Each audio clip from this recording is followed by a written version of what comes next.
Uh, Welcome to the July 2nd meeting of the City Council. If we could everybody please rise for the Pledge of Allegiance. I pledge allegiance to the flag of the United States of America and to the republic for which it stands, one nation, under God, indivisible, with liberty and justice for all.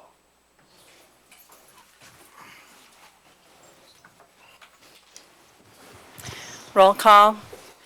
Mayor Racy, Here. Mayor Pro Tem Porter, Here. Councilman Miller, Present. Councilman Webster, Here. Councilman Dowd, Here.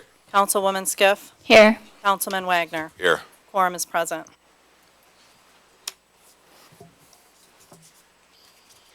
First item on the agenda is a moment of silence for Wild Bill Copeland. Can you read we did a resolution in memory of him. We're going to read that first, and I'll do the moment of silence. Thanks. In memoriam of Wild Bill Copeland, January 23, 1938 to June 18, 2019. Whereas Wild Bill Copeland was truly a diamond of the community of Wayne, Michigan, the city he called home and ran many successful businesses in for 40 years. And whereas Bill served in the United States Army and was a man of faith who was very involved in church and had a big, generous heart for everyone in the community, he was known to give service above self. And whereas Bill met his future wife Sharon while having lunch at Leroy's restaurant where she worked as a waitress, it was true love, and they were married April 15, 1960. And whereas Bill and Sharon had 3 children, Daryl, William, and Linda, who he loved and cherished. Their young lives were molded and shaped by his guidance and devotion. Their children gave Bill and Sharon one of God's greatest gifts, 6 wonderful grandchildren, Christina, Jamie, Alex, Samantha, Chase, and Carly, and 6 amazing great-grandchildren, Jessica, Jacob, Jackson, Raylan, Lucas, and Adriana, and 1 precious great-great-grandchild, James. And whereas Bill was a Rotarian in every sense of the word, as he was always there in the community ready to give a helping hand wherever needed. He was involved in numerous organizations, including Rotary Club, Main Street, and the Wayne Festival Committee, just to name a few. And whereas Bill was a true and dedicated member of the Rotary Club of Wayne, Michigan since 1987, the former co-president with Patricia Rice in 2016 to 2017, and being awarded the Paul Harris Fellow 5 times in recognition of the good work he had done. Therefore, be it resolved that a copy of this resolution be presented to Sharon on this 29th day of June, 2019, to show the high regard in which Bill was held by the mayor, the Wayne City Council, and the citizens of Wayne.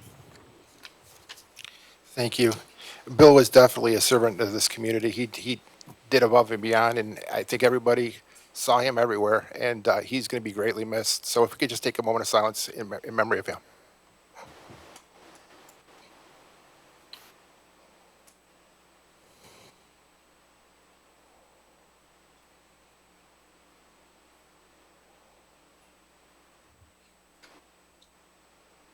Thank you. Item number 1 on the agenda is to approve the agenda. Move to approve. Support. Any questions? All in favor? Aye. Opposed? Motion carries. Item number 2 is city council minutes, 2A being special meeting of June 18th, 2019. Motion to approve. Support. Any questions? All in favor? Aye. Opposed? Motion carries. 2B, regular meeting of June 18th, 2019. Motion to approve. Support. Any questions? All in favor? Aye. Opposed? Motion carries. Item number 3 is presentations. 3A, Wayne County Commissioner Haydes, presentation to Lieutenant Jason Reeves of the Wayne Fire Department Firefighter of the Year, sorry.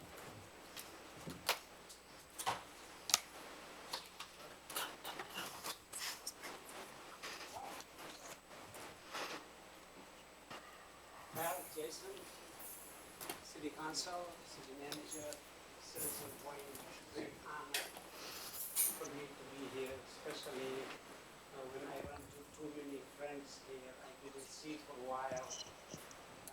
see Mr. Russo today, and I know your dad left a lot of memory in this chamber in the past.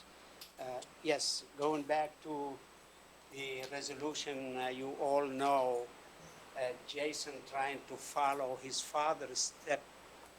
His father was captain in Wayne Fire Department, and he used to teach firefighter class all over the region in many different fire department. And it's one thing the city of Wayne have a reputation as after the people or the officer or the firefighter or in the public work, they work in the city of Wayne, and after that, when they retire, they became hot item for other community to use their experience and their knowledge. That show you the quality we have in the city of Wayne. That's why I don't want to recognize the quality we have. You're not captain like your dad yet, but I hope you reach that one day. But when I heard about you winning the firefighter of the year, I wasn't surprised.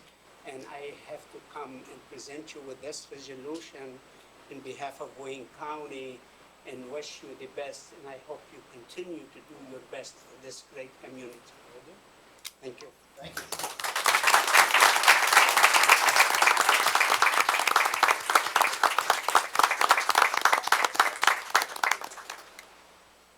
Do like a Kilroy right over the top. Yeah, yeah, right there.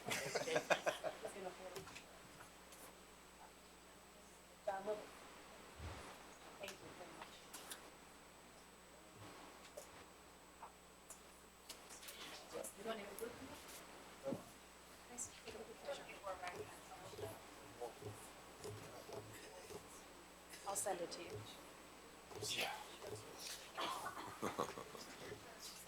I was just thinking that mayor should do it.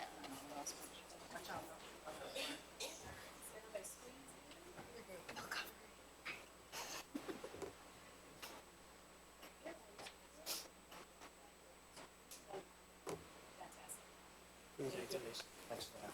Appreciate it.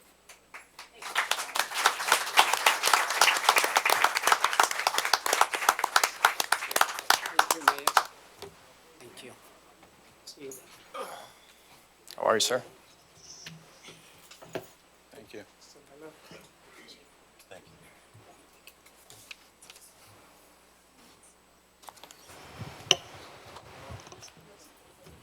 3B is presentation regarding the IT and cybersecurity assessment by Chris Blau of Plant Moran. I'd like to have the Plant Moran team come over, just Chris, or whatever you want. Yeah, you probably want to flip the mic around. Great. Thank you, everybody. Mark Warner from Plant Moran, Chris Blau as well. Thanks for the opportunity to come and chat with you. As I think most of you may have been aware, Plant Moran performed an IT assessment and cybersecurity assessment on the city's overall information technology program. We started in kind of the April and May timeframe and developed a deliverable for the city. And we wanted to spend some time here this evening, share a few of the different results. So Chris Blau is our project manager. We want to spend a few minutes and walk you through just a couple of slides and take any questions that you might have related to our project. All right. Thank you, Mark. Honorable Mayor, members of council, good evening. Good evening. Good evening. It's a pleasure to be here. Thank you very much for the opportunity to share some of our findings and some of our recommendations from our information technology cybersecurity report. First off, there were several different team members on our team that actually reflected different disciplines. So not here tonight, but joining us in the report findings, Colin Taggart from our cybersecurity team, also Tyler Wolf, a member of his team as well, Alex Dietrich, a member of our infrastructure team who is actually participating. In addition to myself, who I specialize in both municipal IT systems as well as processes. So together, the findings that you're going to be receiving tonight are a collection of that feedback from interviews that we had with all 10 departments. Okay, so we actually interviewed all the department heads and administered a survey, which was completed by 58 of your full-time staff. And tonight, we're going to share some of those observations with you. Okay, so that's the background from where we're starting. And As part of our effort, we conducted a significant review of your existing policies, your standards, your operational practices, and really when it comes down to how we use our IT resources, we look at the three intersects: people, process, and technology. How do they fold together? And certainly today, we see a lot of current events that are affecting municipal operations all across the country. Certainly in the news, we've heard about some recent circumstances affecting communities down in Florida, whereby community infrastructure or IT systems have been taken down under threats of ransomware. And perhaps maybe you've been tracking some of this. Communities like Lake City, Florida, population 12,000, Riviera Beach, Florida, population 35,000, both communities having to pay out nearly $1 million to secure or recover their information that had been compromised. And what was interesting about these circumstances is that many of these are preventable through education and our practices and our policies and our approach. So many of the things we're going to be talking about in terms of where we can work together as a coordinated team involve our practices and our methods by which we secure the information that we're entrusted to manage.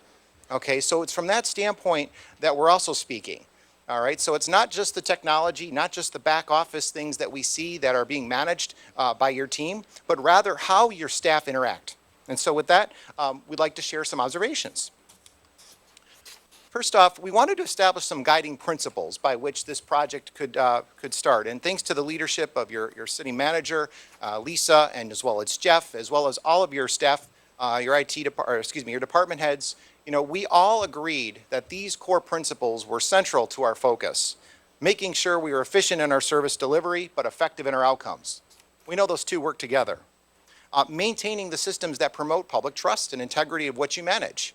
Certainly a lot of the records that you manage, whether it be vital records, whether it be building or permit information, whether it be licenses for rentals or whatever that may be, that the integrity of that information is central to what you do, okay?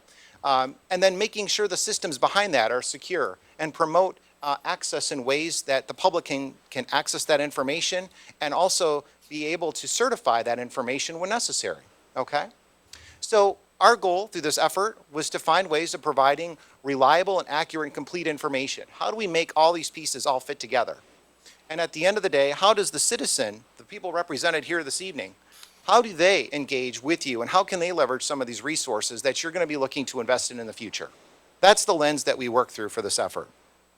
So let's start off with some very positive things. First off, you should be very proud of your IT efforts and your leadership given some very, very tough circumstances over the past few years. You run a very lean and mean IT operation, no question. 82% of your staff agree that the support they receive today is sufficient and is satisfactory for their needs. And that's quite a testament to the people that are working behind the scenes, okay? Also, you know, I think it's important to note that the participation that we've had with the leadership of your departments is saying that, you know, we've done everything we can to make sure we can deliver, but we're going to need to be looking at some new resources in the future. And so if we're going to look rather beyond the short term, but more strategically, what would those things look like? Okay? So what we want to do is take these principles and start looking at what are some of the observations and the rationale behind what it is that we evaluated. Okay? So first off, from our assessment findings, you know, we are in a situation where certainly we recognize that you're budgeting year to year, that, you know, fiscal circumstances are tight. We understand. And we understand also that the needs of your organization in terms of how you want to leverage technology is going to grow, and they're going to need to look at more multi-year type focus, okay, more of a longer term investment focus, just like you do for your capital maintenance needs. IT could be considered just like another capital asset, okay? And so with that said, we're looking at ways that we can better document and plan for the resources that we need to invest in. And one of the things that we observed was that we need to be taking more of a longer term mindset as to how we replace and how we sustain what we start, okay? So that's one piece that's very, very key. We have over 50 recommendations and 100 observations to support this across the organization that we can point to across all operational areas. I will not get into the detail and the minutia of that, but what you should know is that there are many circumstances by which you have aging infrastructure, and you also have systems that are storing information that are growing old, okay? And we're in a position now where we have to think about how can we make sure that that information is preserved in the long term, okay? And so with that, we need to be conscious of how we can budget for those resource needs, how we can actually plan to replace, how we can train the next generation of folks who are taking control or management of those resources so that they can start to basically have a succession plan for those resources, just like we do staff, okay? So our goal is to make sure that you kind of have a full picture of what those pieces are, okay? So from that standpoint, we want to look in terms of how the citizen is served by those resources. We know that there's a growing demand from jurisdictions just like yours all across the state and the country for more citizen self-service, whether it be looking up the status of a permit, whether it be looking to make sure your license is valid, you know, maybe saving the call to somebody at the office when it can be self-served on the web. Certainly today, you folks are leading in many ways in terms of your utility billing information that Mr. Ed Queen, your DPW director, is working with, in terms of providing real-time read information that can go back to your customers. Okay, those are examples of things that are pretty innovative, okay? But other things that maybe people want to just look up their assessments online, maybe they want to actually apply for a building permit online. Maybe they want to look up or license a vacancy or, excuse me, a rental or an occupancy structure. All right, so there may be some opportunities for the citizen to have more direct play with the resources that enable them to do business. So we also looked at a number of other needs in terms of online access to information, whether it be agendas and meeting minutes.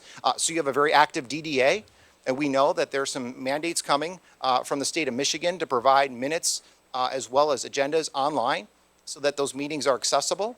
And by extension, we could look at that, whether it be for ZBA, we could look at it for certainly these meetings.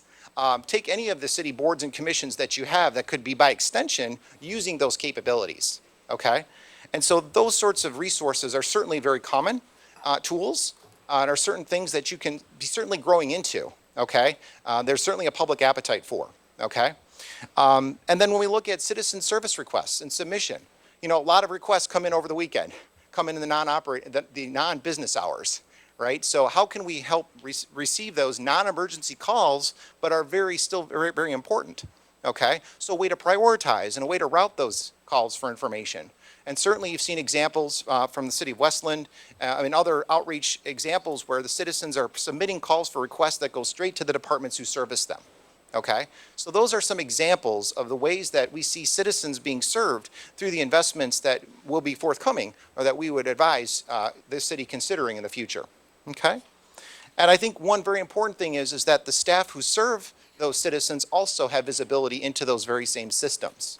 All right? So today, one of the observations that we have is each of the departments have their mission system, but unfortunately, they don't always have visibility into those systems as each department does. So in other words, you have to knock on the door or run off a report, and sometimes staff aren't available to do that, and we have to wait. Well, by extension, your citizens might be waiting. Okay? So how can we make the information that our citizens need accessible to those who are servicing them across all the departments? Okay, and those are some of the things that are going to come to light. Okay, those are some of the things that we see to help accentuate some of the goals that you have here. So we're going to propose a three-step approach to get there.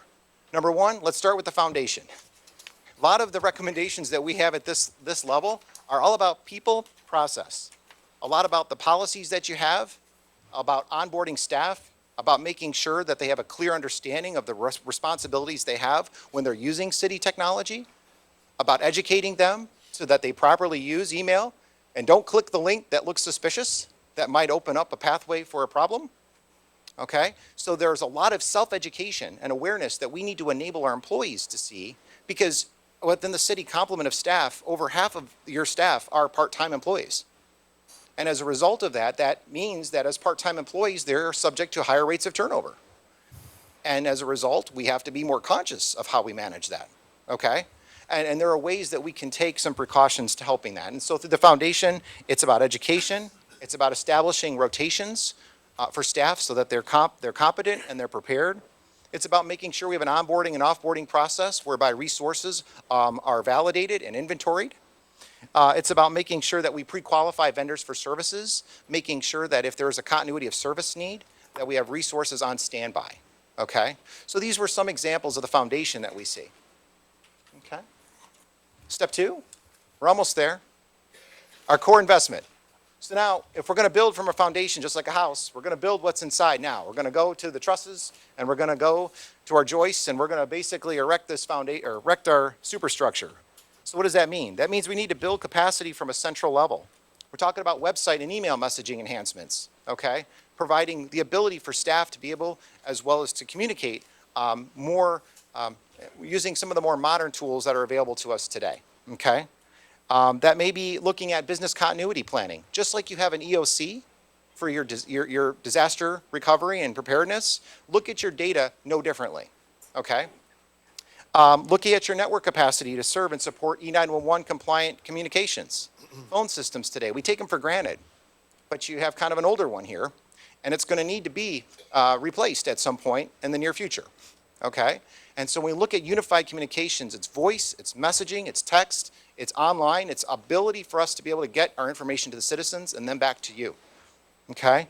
And so we're looking at things like physical workstation security protections, even simple things like the door locks that we have and the alarm systems that are all part of an integrated security plan are just part of that equation. They all work together. Whether we're talking about wireless access, you know, fire department or police come by, they pull up and they want to transfer their video or they want to transfer data across the network. That sort of transfer information is very important that only certain devices can access and utilize that network, okay? And so there's some precautions there we want to make sure are taken as well. All right, so that's looking at the core. And then looking forward from a sustainability perspective, we're looking about some things that we can look at to the future that will help manage your resources from a longer term perspective.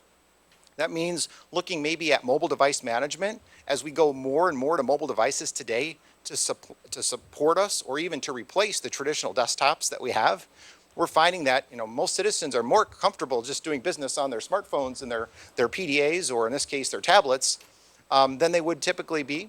And that next generation of staff who are coming to serve you are going to be very familiar with those tools. Okay? So there are some ways to be able to allow staff to use some of their own tools to be able to serve and be able to protect the information that's managed as well. So with that, I'd like to just close by saying I would say thank you very much for the support as well as the responsiveness of the staff for this project. We did ask a lot of questions. We did dive in pretty deep in some areas in terms of process. You have a lot to be proud of. All right, your staff are very committed. But I think we're at a point, at a junction today, whereby some strategic investments are going to be necessary. But we want to make sure that we step things in the right order. Okay, and it's not just about money. It's about how we leverage those resources to prove that we're giving the public the maximum value that we can bring. And so, with that, I'll break. And Mr. Mayor, I'm happy to receive any questions from the board. Any questions from council? Well, I'll ask some questions then. So you'll be providing us with this list, obviously. Yes, sir. And then do you have an idea what kind of budget money, or you'll be telling us that here shortly, or? So with respect to budget, we do not put a budget estimates against the projects that we've put forward. However, many of these recommendations are minimal in terms of budget cost. Many of them are foundational process, policy, their practice. Okay, so before we even get to replacing anything, there's some foundational things that can be put into place. Okay. We have done some things, just to add to that a little bit, to prioritize the kind of level of effort and the comparative priority, and also share a little bit about timing in terms of, nearer term, intermediate term. This is not like turn the switch, right? This is multiple year effort and sustained commitment to go through a lot of these recommendations over time. So we have some of those embedded within it. And it's basically how long it'll take is how much money we're able to invest it, or whatever we're able to invest into it, I would assume, too. Right. Right, yeah, so Our investment. we have not put together budgetary estimates. That wasn't within our scope, but we did lay out a lot of those kind of, those plans for moving forward within it. Okay. Well, I guess it's the same question, but in a different way. So when the council is looking at our budgets, Yeah. I mean, is there some type of number we should be trying to, what is it that, is there a number we should be trying to at least have a base of something in the coffers to be moving forward? We can't share that today. We can Yeah. go through the process of developing that, but that would certainly be an exercise that would Okay. be a future stop. Okay. Okay. Mayor Racy, Yep. I was asked, is there any other Michigan communities that you have already placed some of these applications that you speak about today? So in terms of other circumstances whereby their data was were compromised, or, I'm sorry. Just in general, the whole scope that you just presented to us. Yeah. In acclimating the residents Yeah. to that, it's kind of like acclimating them to a self-serve checkout Yes. as opposed to a full-service checkout. You Sure. know, so we got multiple variations of citizens in our community. Yeah. So my question is, I would like to see some of those applications currently being used in other Michigan communities. Yep. First of all. Yep. And number two, I would be curious as to know, how would we be able to acclimate our residents with that kind of system? Because we're kind of creating a self-service municipality, which is, I believe in that. I believe it's going to help us reduce our labor force, be more efficient, et cetera. But at the same time, we've got a learning curve here to deal with because of our population diversity. Understood. All great points. So a few different items in there. First of all, in terms of examples, there's probably a few good ones to look at. So Canton Township actually has gone through the last couple of years, Okay. a couple of significant levels of improvement, and nothing's ever done, right? Ongoing, continuous improvement process, but they would be a good example. I always like to point folks towards Oakland County, not because of the similarity of operations, but they're actually somewhat progressive in the things that they do is they invest in systems. They also offer those to other local communities, and they have a G2G marketplace program that they basically take and extend their contracts and use their buying power to extend that out. So they have many communities that they have done that for as a resource. And so a lot of those things can jumpstart some of the improvement that you can ultimately realize with a lot of the systems. And as Chris and I were talking, you know, we don't at all mean to suggest that the kinds of things that exist today in the city are not progressive in that online self-service kind of capacity. There's online bill payment, there's meetings and agendas that are posted, those kinds of things. But there are tools that can further that. And so there's you know, that additional capability over time. Mayor Reese, to add to that question then, would it be necessary for a community to have citywide Wi-Fi service in order to support this system for its residents? Yeah, and so it's not just a single system, but no, that would not at all be necessary. Mayor, if I may. Yep. Just, okay, the high overview is great. When are we going to see the details? What's the timeline? Through the chair? Yep. What I wanted to do is I wanted to take this into specific steps, Councilman, and before we move ahead with the next steps, we already have all of the goals and where we need to go. We'll be working with Jeff on that. We wanted to just give council a chance to first have an opportunity to get the high-level overview of where we're going. And then what I will do is, in my reports to you, provide feedback as we continue to progress with a lot of the action items that are on that list. Okay. I am as equally curious about the 82%. I'm equally curious about the 18%. I know that makes up a small number of people, but I'm thinking you're talking the 58 people that you interviewed and 18% Yeah. said they weren't. So I am equally interested in seeing that information too. If I may, through the chair, if I'm not mistaken, some of the individuals just didn't respond, correct? Yes, correct. That was a lot of it. And so I don't think that they felt, and certainly this is just a perception, that it really was relevant to their job. And we did send it out to the entire staff, part-time, full-time. Everybody had a chance to participate. And I even believe council did receive that email as well to participate. So it was all based on participation. So I believe that 18% probably just did not participate. Would that be correct? Yes, I mean, they're up 58 of 150, so Yeah. it was about 38% total response rate. Yeah. Thank you. Anybody else? So, We're not taking questions from the audience. one more thing. So, cybersecurity is topmost in probably 90% of everybody's mind, and is there anything we can do right away other than, I know that employee education is part of it, what to get into, what not to get into, and, but do we have, is that going to be one of the first steps? It most definitely is, Councilmember. That is the nature of business today means that we naturally have to ask more questions about the information that we're managing.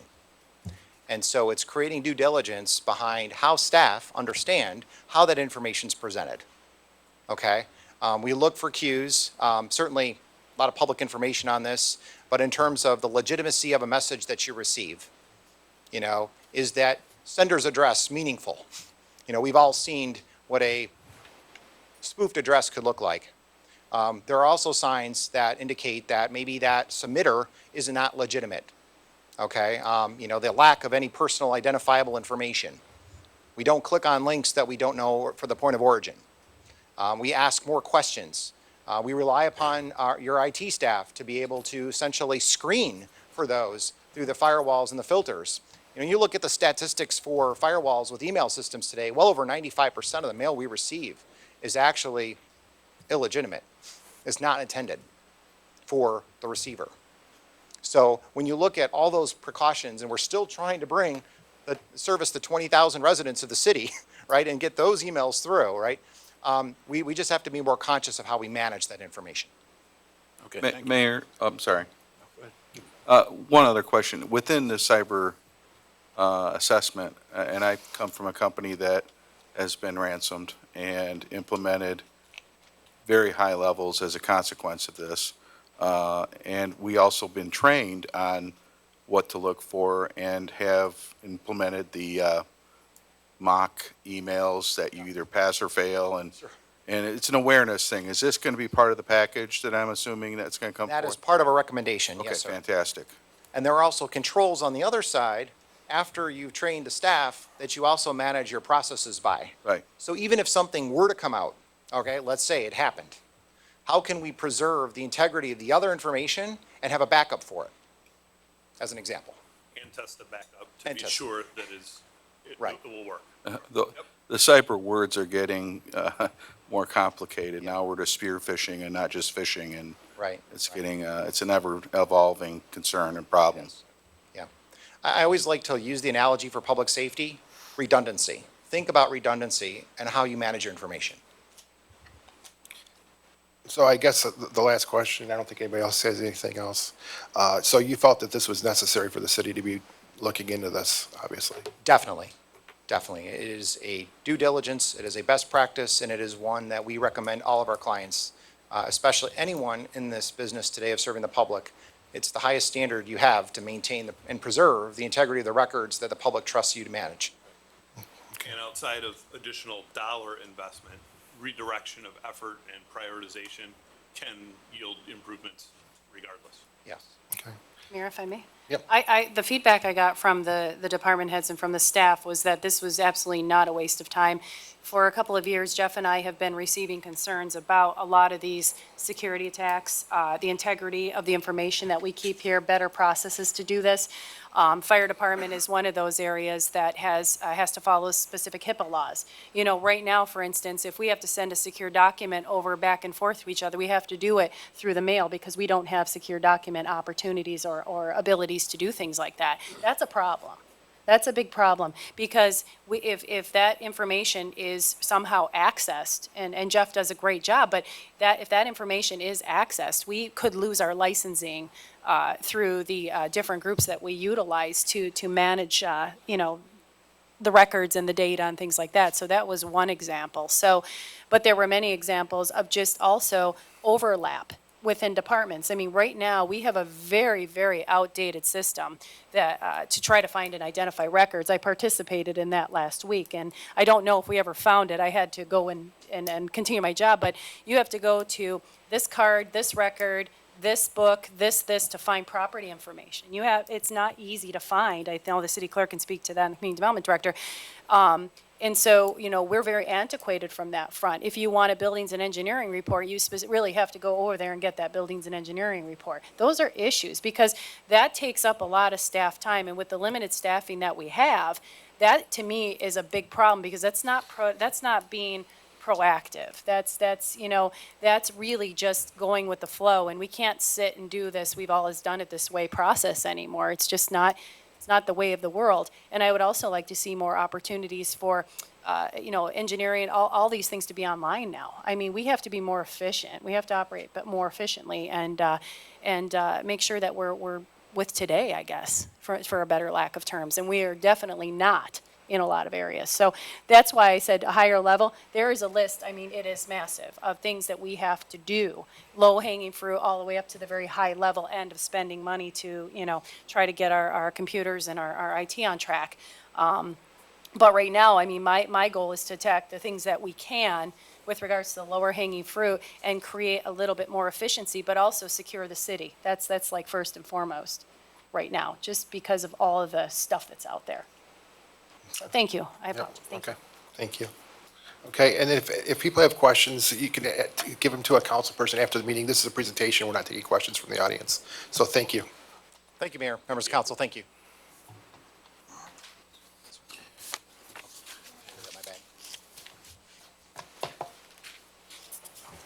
Item number 4 is ordinances and amendments. 4A, second reading and adoption of ordinance 2019-07 to consider the proposed rezoning of 36900 Michigan Avenue from B4 Business Intensive to IND1 Light Industrial. Motion to approve. Second. Okay. Ms. Goen? Good evening, Mayor, members of the council. This is the second and final reading of the proposed rezoning of 36900 Michigan Avenue. The applicant is proposing to utilize the facility as a medical marijuana provisioning center, as well as a Class C grow facility. As you know, the approvals of these licenses were part of a consent judgment that was entered into by the city. Rezoning is not an item that can be done through a consent judgment, so the petitioner was asked to come forward and ask for that property to be rezoned industrial. I did have a council member ask me a question today. If this property is rezoned to IND1, and for some reason the petitioner did not receive state approval, can it remain a bowling alley? And the answer is yes.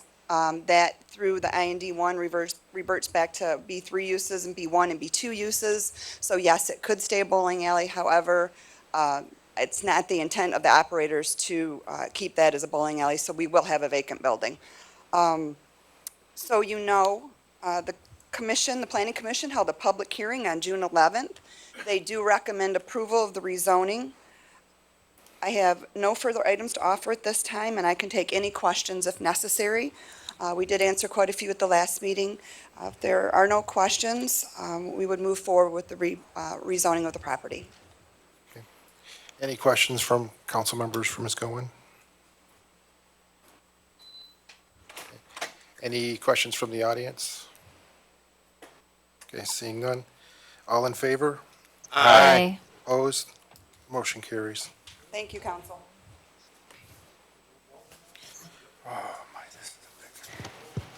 Item number 5 is boards and commissions. 5A is reappointment of Albert Demetrio to the Building Authority until June 2022. Move to approve. Support. Do you need names, or are you good? Tina? I'm sorry. You need names, or are you good? Okay. Any questions? All in favor? Aye. Opposed? Motion carries.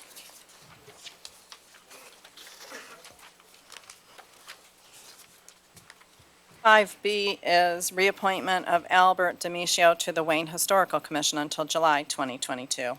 So moved. Support. Any questions? All in favor? Aye. Opposed? Motion carries. 5C is reappointment of Robert Bourget to Wayne Planning Commission until July 2022. Move to approve. Second. Any questions? All in favor? Aye. Opposed? Motion carries. I'm sorry, I missed the second on that. Thank you.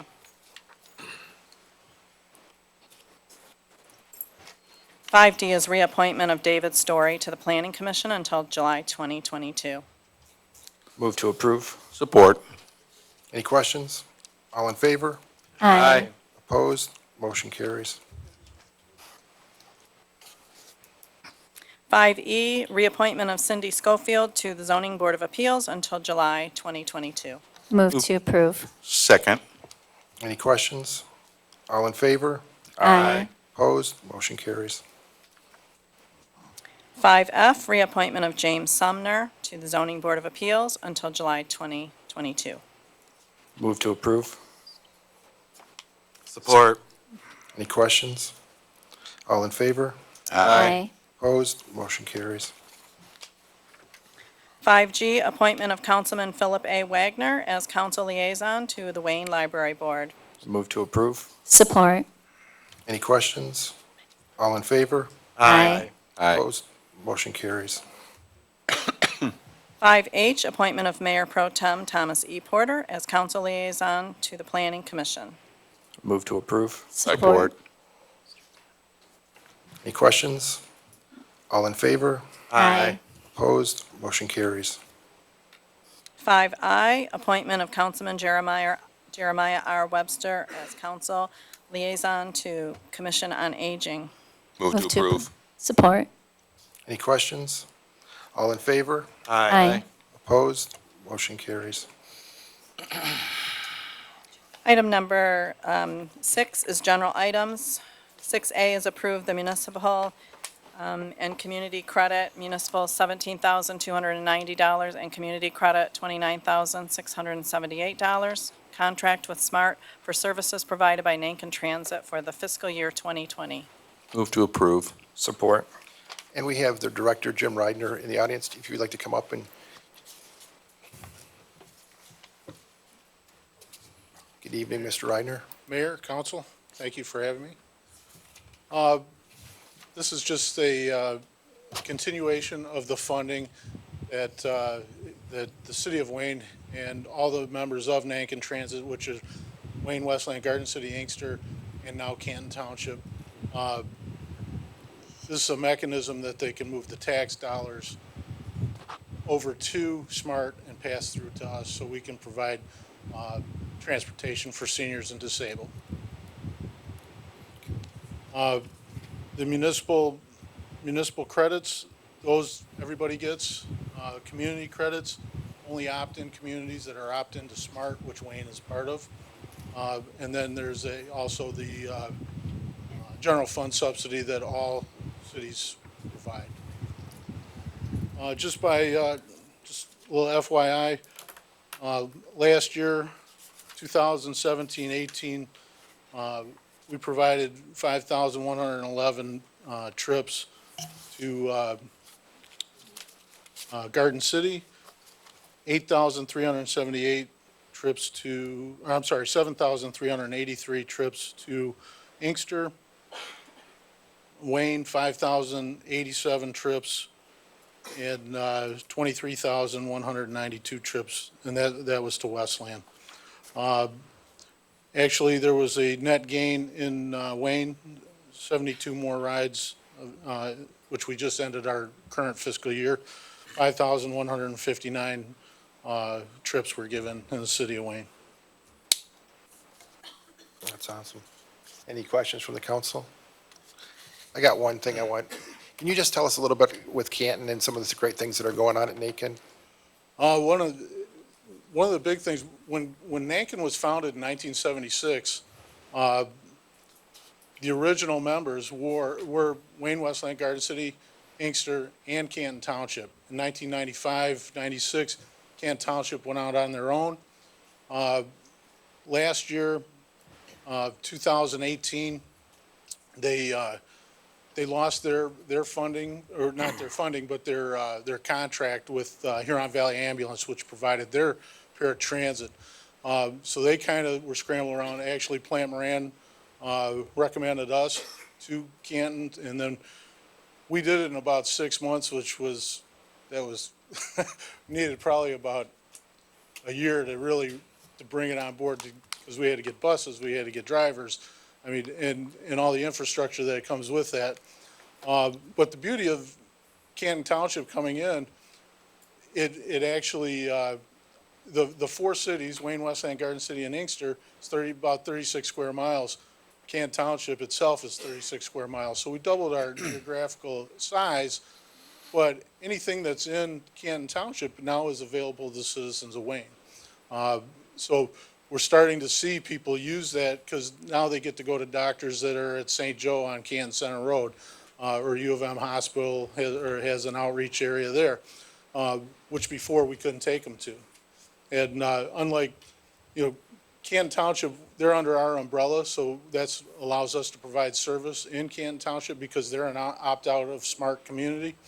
So like the big line haul buses you'll see, when they get to Hannon Road, they turn around and go back east. They don't go into Canton. So we're able to provide service under, we're obviously we're authority created by the 5 communities, but we're also partnered with Smart because that's where our buses come from. The good thing is that we don't pay for the buses. We pay to any parts that break on them, and they take care of the labor to fix them.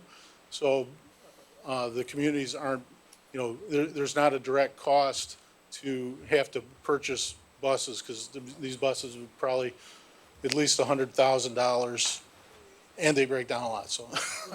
So Jim, how many buses are you running now?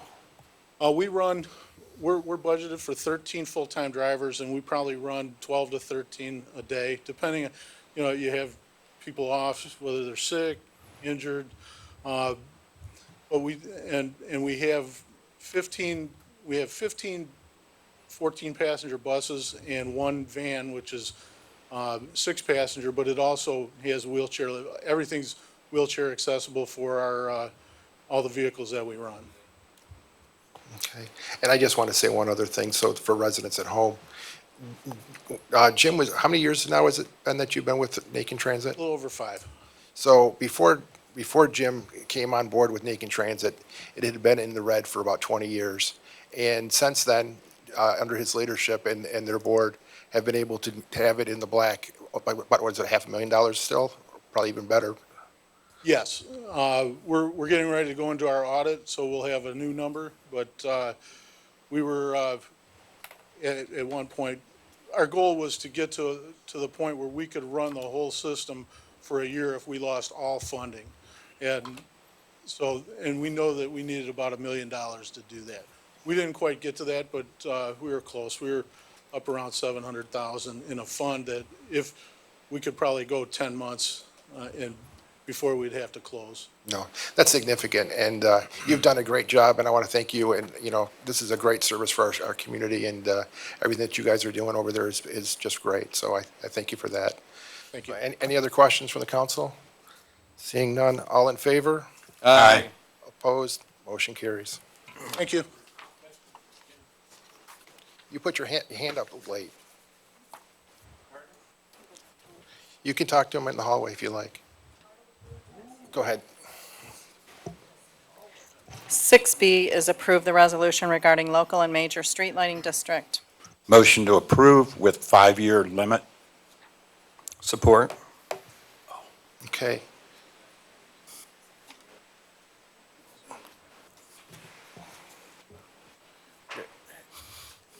Have Mr. Byton and Ed Queen come up, and give us a little bit of explanation about some things and some answers to questions from last time.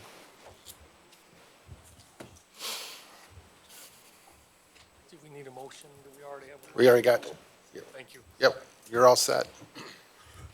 The floor is yours. Good evening, Mayor, members of the council.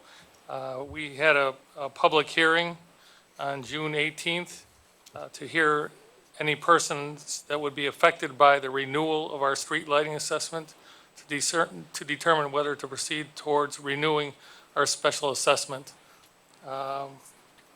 So at this point, we brought before you a resolution to consider. The resolution has 5 components to it. To determine that street lighting assessment is necessary, to discuss the length of the assessment, to specify the properties involved, to propose the amount to be assessed, and to set a public hearing for August 6th at 7 p.m. where City Council would have the opportunity to review the special assessment roll and allow taxpayers to make objections. So that's what the resolution is about. A couple things that we wanted to bring up also, based on some of the conversation that we've already had related to street lighting. There was some discussion that was brought up by a few people related to an exit plan that the city had back in 2012 and 2014. And the city did want to have an exit plan from street lighting. That exit plan, though, was not to try to negotiate with DTE for better rates, although that would be a common or normal objective. But our objective really, as we saw it, was to have our revenue come back. Our revenue during this time was very, very depressed from what it had been. And there was thought that after a time, the revenue would come back and then we would be able to exit out of street lighting. One of the reasons that we're proposing 10 years for this assessment is that the tax revenue hasn't come back. We've had the Headley Amendment, which looks at property values and inflation. And while property values have recovered well, inflation has stayed down, so that it's the lower one of the two that has an effect to help with revenue for the city that's chosen. So the inflation rate not changing much or any keeps that tax revenue depressed. And then once the property value stabilizes, if inflation comes up a little bit, well, that property value then still holds down that tax revenue. So as we're looking short and medium term, even perhaps long term, we don't see that ability for the tax structure to generate the revenue that's necessary for us to continue to, or to have street lighting other than a special assessment. You know, the state complicates matters a little bit for us also because they often propose extra burdens on us without revenue to support that. So that's another reason why we see that it's going to be hard for us to get out of this special assessment, at least in the near or the medium future. We have been looking for ways to get out of this for several years. Ever since we've gotten into this, we've tried to look for ways. We even have Plant Moran that specializes in management of funds to help us try and figure out another way to do this. And we've not been able to do that. So we've not been able to find an alternative. There is no alternative that we can see. So because of the different factors that are contributing to our situation, not only just today, but for a good long time in the future, that's the reason that the 10 years was being proposed. And if you have any questions, one of the reasons Ed and I are both up here is that I'm handling more of the assessment type questions. DPW is the administrator of the contract and agreements with Detroit Edison. So if you have questions toward assessment, it might look one way, or DTE, that would be more DPW. Okay. Did you have anything you wanted to say, Ed? No, not at this time, Jeff. Okay. Not at this time, Mayor. Okay, thank you. Any questions from the council? Mayor, if we could have Mr. Queen just kind of explain what the agreement is with DTE. I know there's a lot of confusion in the last meeting, just so everybody can kind of understand exactly what the parameters are and what the scope of it is. Right, so currently with DTE Energy, we don't have a contract. A lot of the information that I've gone through have been purchase agreements over the years whenever we wanted to change any type of lighting in our infrastructure. Howe Road was one of them, the LED project that we did with that one. And those purchase agreements come with like a 5-year, they're going to maintain, do everything they currently do anyways. And after the 5 years, it goes to a month-to-month, along with what we currently do for the rest of the lighting throughout the community. So we're on a month-to-month. It's just like your own residential bill. You might get an electrical bill. You get a monthly bill, so do we over at the DPW, and then we pay that monthly bill. So there isn't a contract with DTE for that. It's just the purchase agreements and that we've had. So we had, I think, about 4 of them that I had listed in your email that we had talked about. Howell Road was one. The current one that we did, citywide LED project, which was about 1,200 LED lights. They did another one to complete that project, which was the north side of Michigan Avenue West between Vinoy and 4th Street. And so all of those are still in the 5-year frame time. There's a couple years left on each of those, I believe, and then they'll go to month. So we don't have a contract like everyone may have thought that we have. It's just a month-to-month where we pay an electrical bill. They send us a bill for any, whatever the type of lighting that we have, whether it's LED, the sodium lighting, the different types that we have throughout the community. So we're billed at certain rates for different types of light bulbs that are in those fixtures currently. Question. So short of building our own power plant, which is an impossibility at this point, is there any other way to get power besides from DTE? Like, could consumers provide electricity over here? Is there any way to get power from somebody else if we're dissatisfied with them? Not that I'm aware of.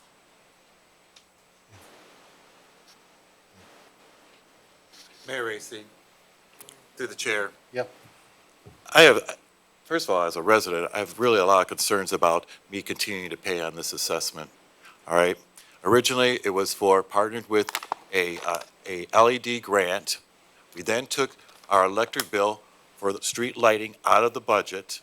We partnered it together, and we refooted the bill as an assessment. That LED grant is now exhausted. We did not cover the entire community. We did portions of it. Today, we are now faced with another assessment that is now, we're footing the bill, the electric bill. We're also now going to partner it with adding a contract or an agreement to maintain from DTE these light systems. I don't see an end game here. I don't see where we're getting ahead here at all.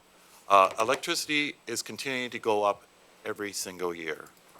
I'm really, to be spending that money on this, I'd rather us start to look at other options, getting a committee together to look at all our energy options for this community, and to start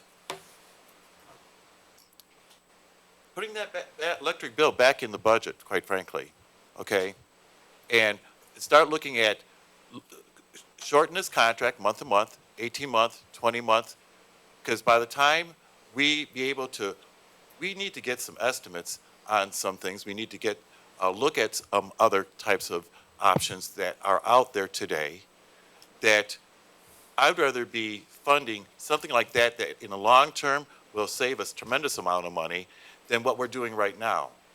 Because what really bothers me is we're still going to have an electric bill, and every year in this assessment it's going to continue to rise. If I'm going to spend that kind of money towards an electric bill and give it to DTE, I'd rather start taking that money and start investing in something where I will be able to see the meter go in reverse, quite frankly. Okay?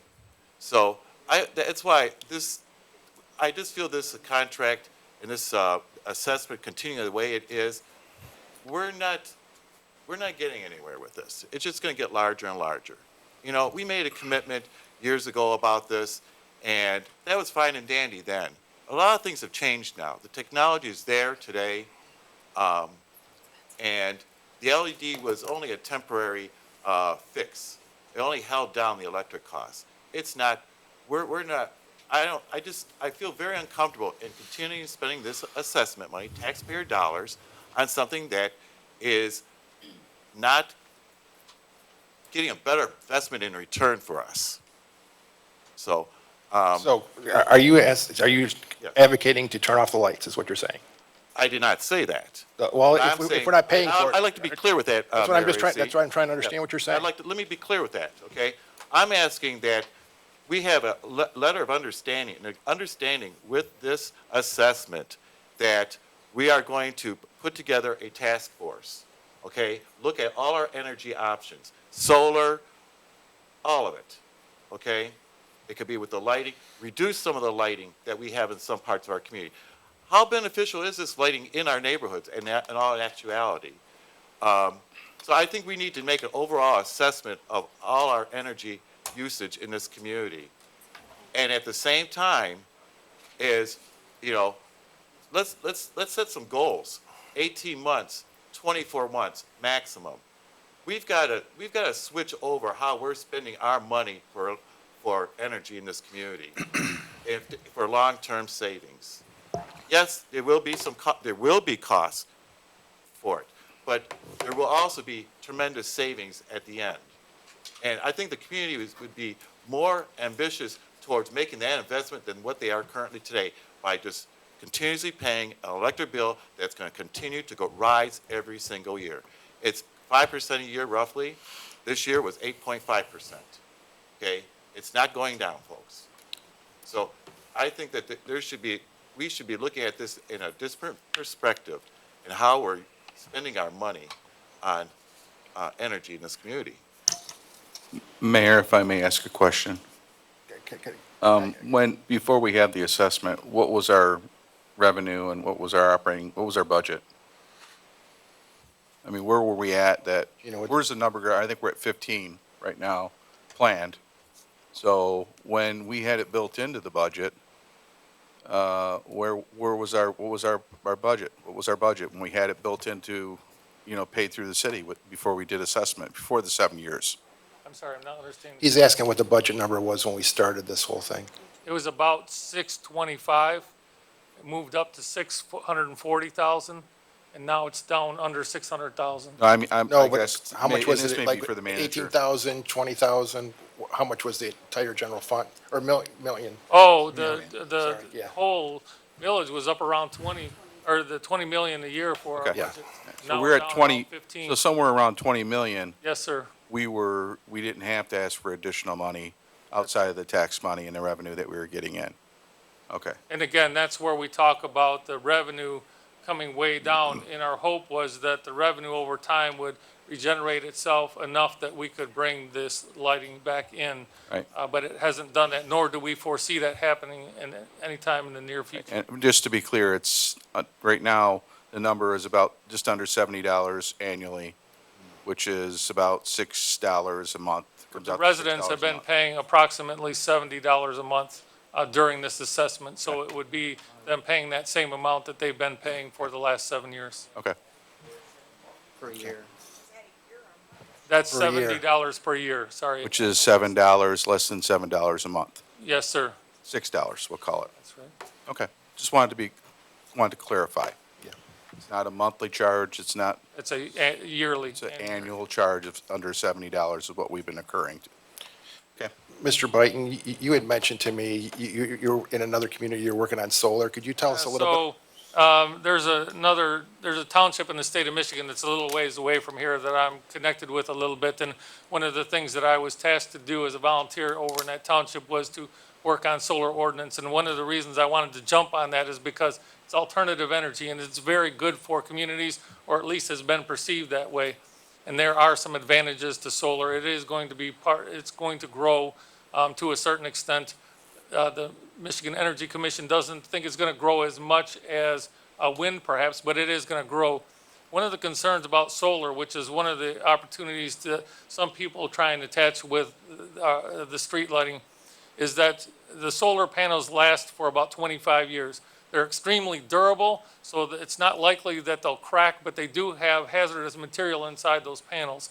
And so there's talk about, well, what do you do with those panels after 25 years? And a lot of communities, as I've been researching the different ordinances that other communities have, they're very concerned about this. And a lot of them are making the bigger energies bond a very large amount of money up front, so that when they pull out, there's a decommissioning funding source there to remove all this. And, we think a lot about recycling plastics, and a lot of people work really hard to do that. But what we're finding out is that a lot of these plastics are still going into the landfill because it's just too hard to recycle. So these solar panels could be introducing even worse material in 25 years, and we don't know what we're doing with that. So we're still looking at alternative energy for things that we do for infrastructure, but we need to be a little cautious with solar energy also. Mayor Racy, I need to point out something here. Yes, there is a general warranty on solar panels of 25 years, but the life expectancy can be up to 40 years, okay, with very little decrease of efficiency in these panels today in particular. Just want to make that point. Very good. Any other council members? Yeah, in terms of solar, I'm not a big believer in solar. In terms of a big energy source, have any studies been done of how much a solar panel costs relative to how much energy it puts out over its 25-year lifespan? And is it actually worth it from a cost standpoint? There are numbers out there. I don't have those numbers available today, sir. Mayor Racy, I was just wondering, that's the problem here, is we don't have the numbers in front of us on how much the actual costs and savings would be. And we could debate what application would be best or not, and I don't think this is the time for that. But I can tell you this much. If you have roughly a $100 electric bill a month, okay, and you need 16 panels to provide you energy for 1 year, it will roughly cost you, after federal rebates, after low interest rates, and with the municipality, there is grants available to subsidize some of the rating of the cost. It's going to cost you $14,000. In 30 years, you're roughly going to save $56,000, okay, in energy. Now, I'm just using that as one single home. Now, take that application and see what you can do with some of our municipalities here, okay? Ford Motor Company, they've got solar panels. There's a reason why they're doing what they're doing. There's a reason why Ford Field is doing solar panels, okay? Panels, the technology is there today, okay? It's not in a growing process. It is there today. So I would just ask that we look at this contract and assessment on a shorter term, and also at the same time get a task force together to look into getting us the numbers and facts about energy in this community. Okay, we have nothing to lose here, folks. It doesn't cost us a dime to ask 5 solar companies to come out and give us some estimates on some of our facilities, first of all. And to also assess how many lights do we really need throughout our community. So, and we even go further. The technology, it makes me wonder, yes, you may be replacing those solar street lights versus approximately every 10 years, but then you got to think, you're not paying an electric bill on it for 10 years. So there's a lot of variables here that we need to look at and going forward. But for us to continue to do what we've been doing, I'm just not ready to throw my money at it. And that's how I feel.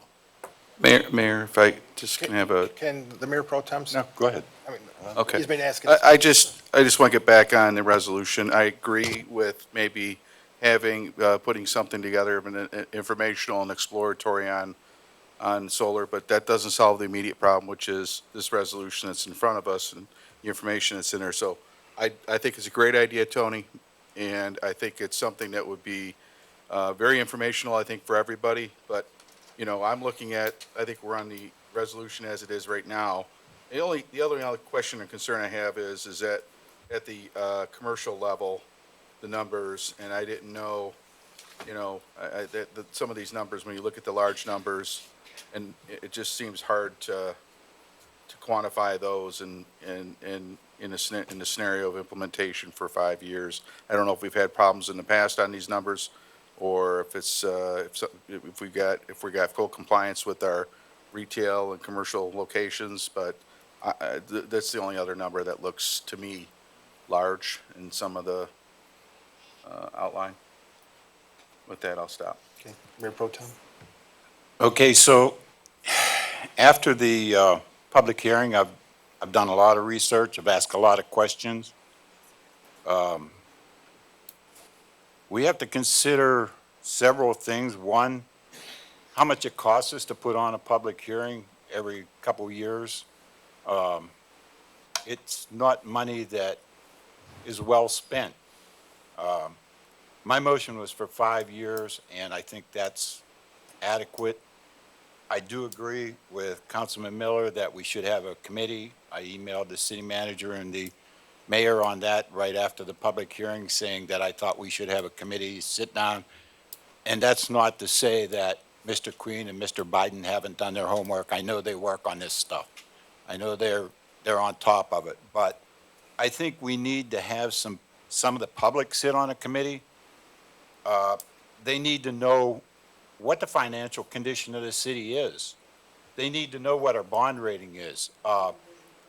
It's very simple to say, let's buy X amount of solar panels, but our bond rating is so bad, we're going to pay super high interest for those. It's money that we're going to throw away. It isn't like we can just pay cash for all the solar panels we need or all the solar lights or whatever. I also asked Mr. Queen about the, in my terms, and I'll go back, Ron Roberts brought this up years ago, the excess lighting. If you sit at Dairy Queen, there's 16 lights on that corner. There's 16 lights at the next corner. There's 16 lights at the next corner. And there's 16 lights at Michigan Avenue and Wayne Road. We don't need 16 lights to make that safe intersection. 8 would be more than enough.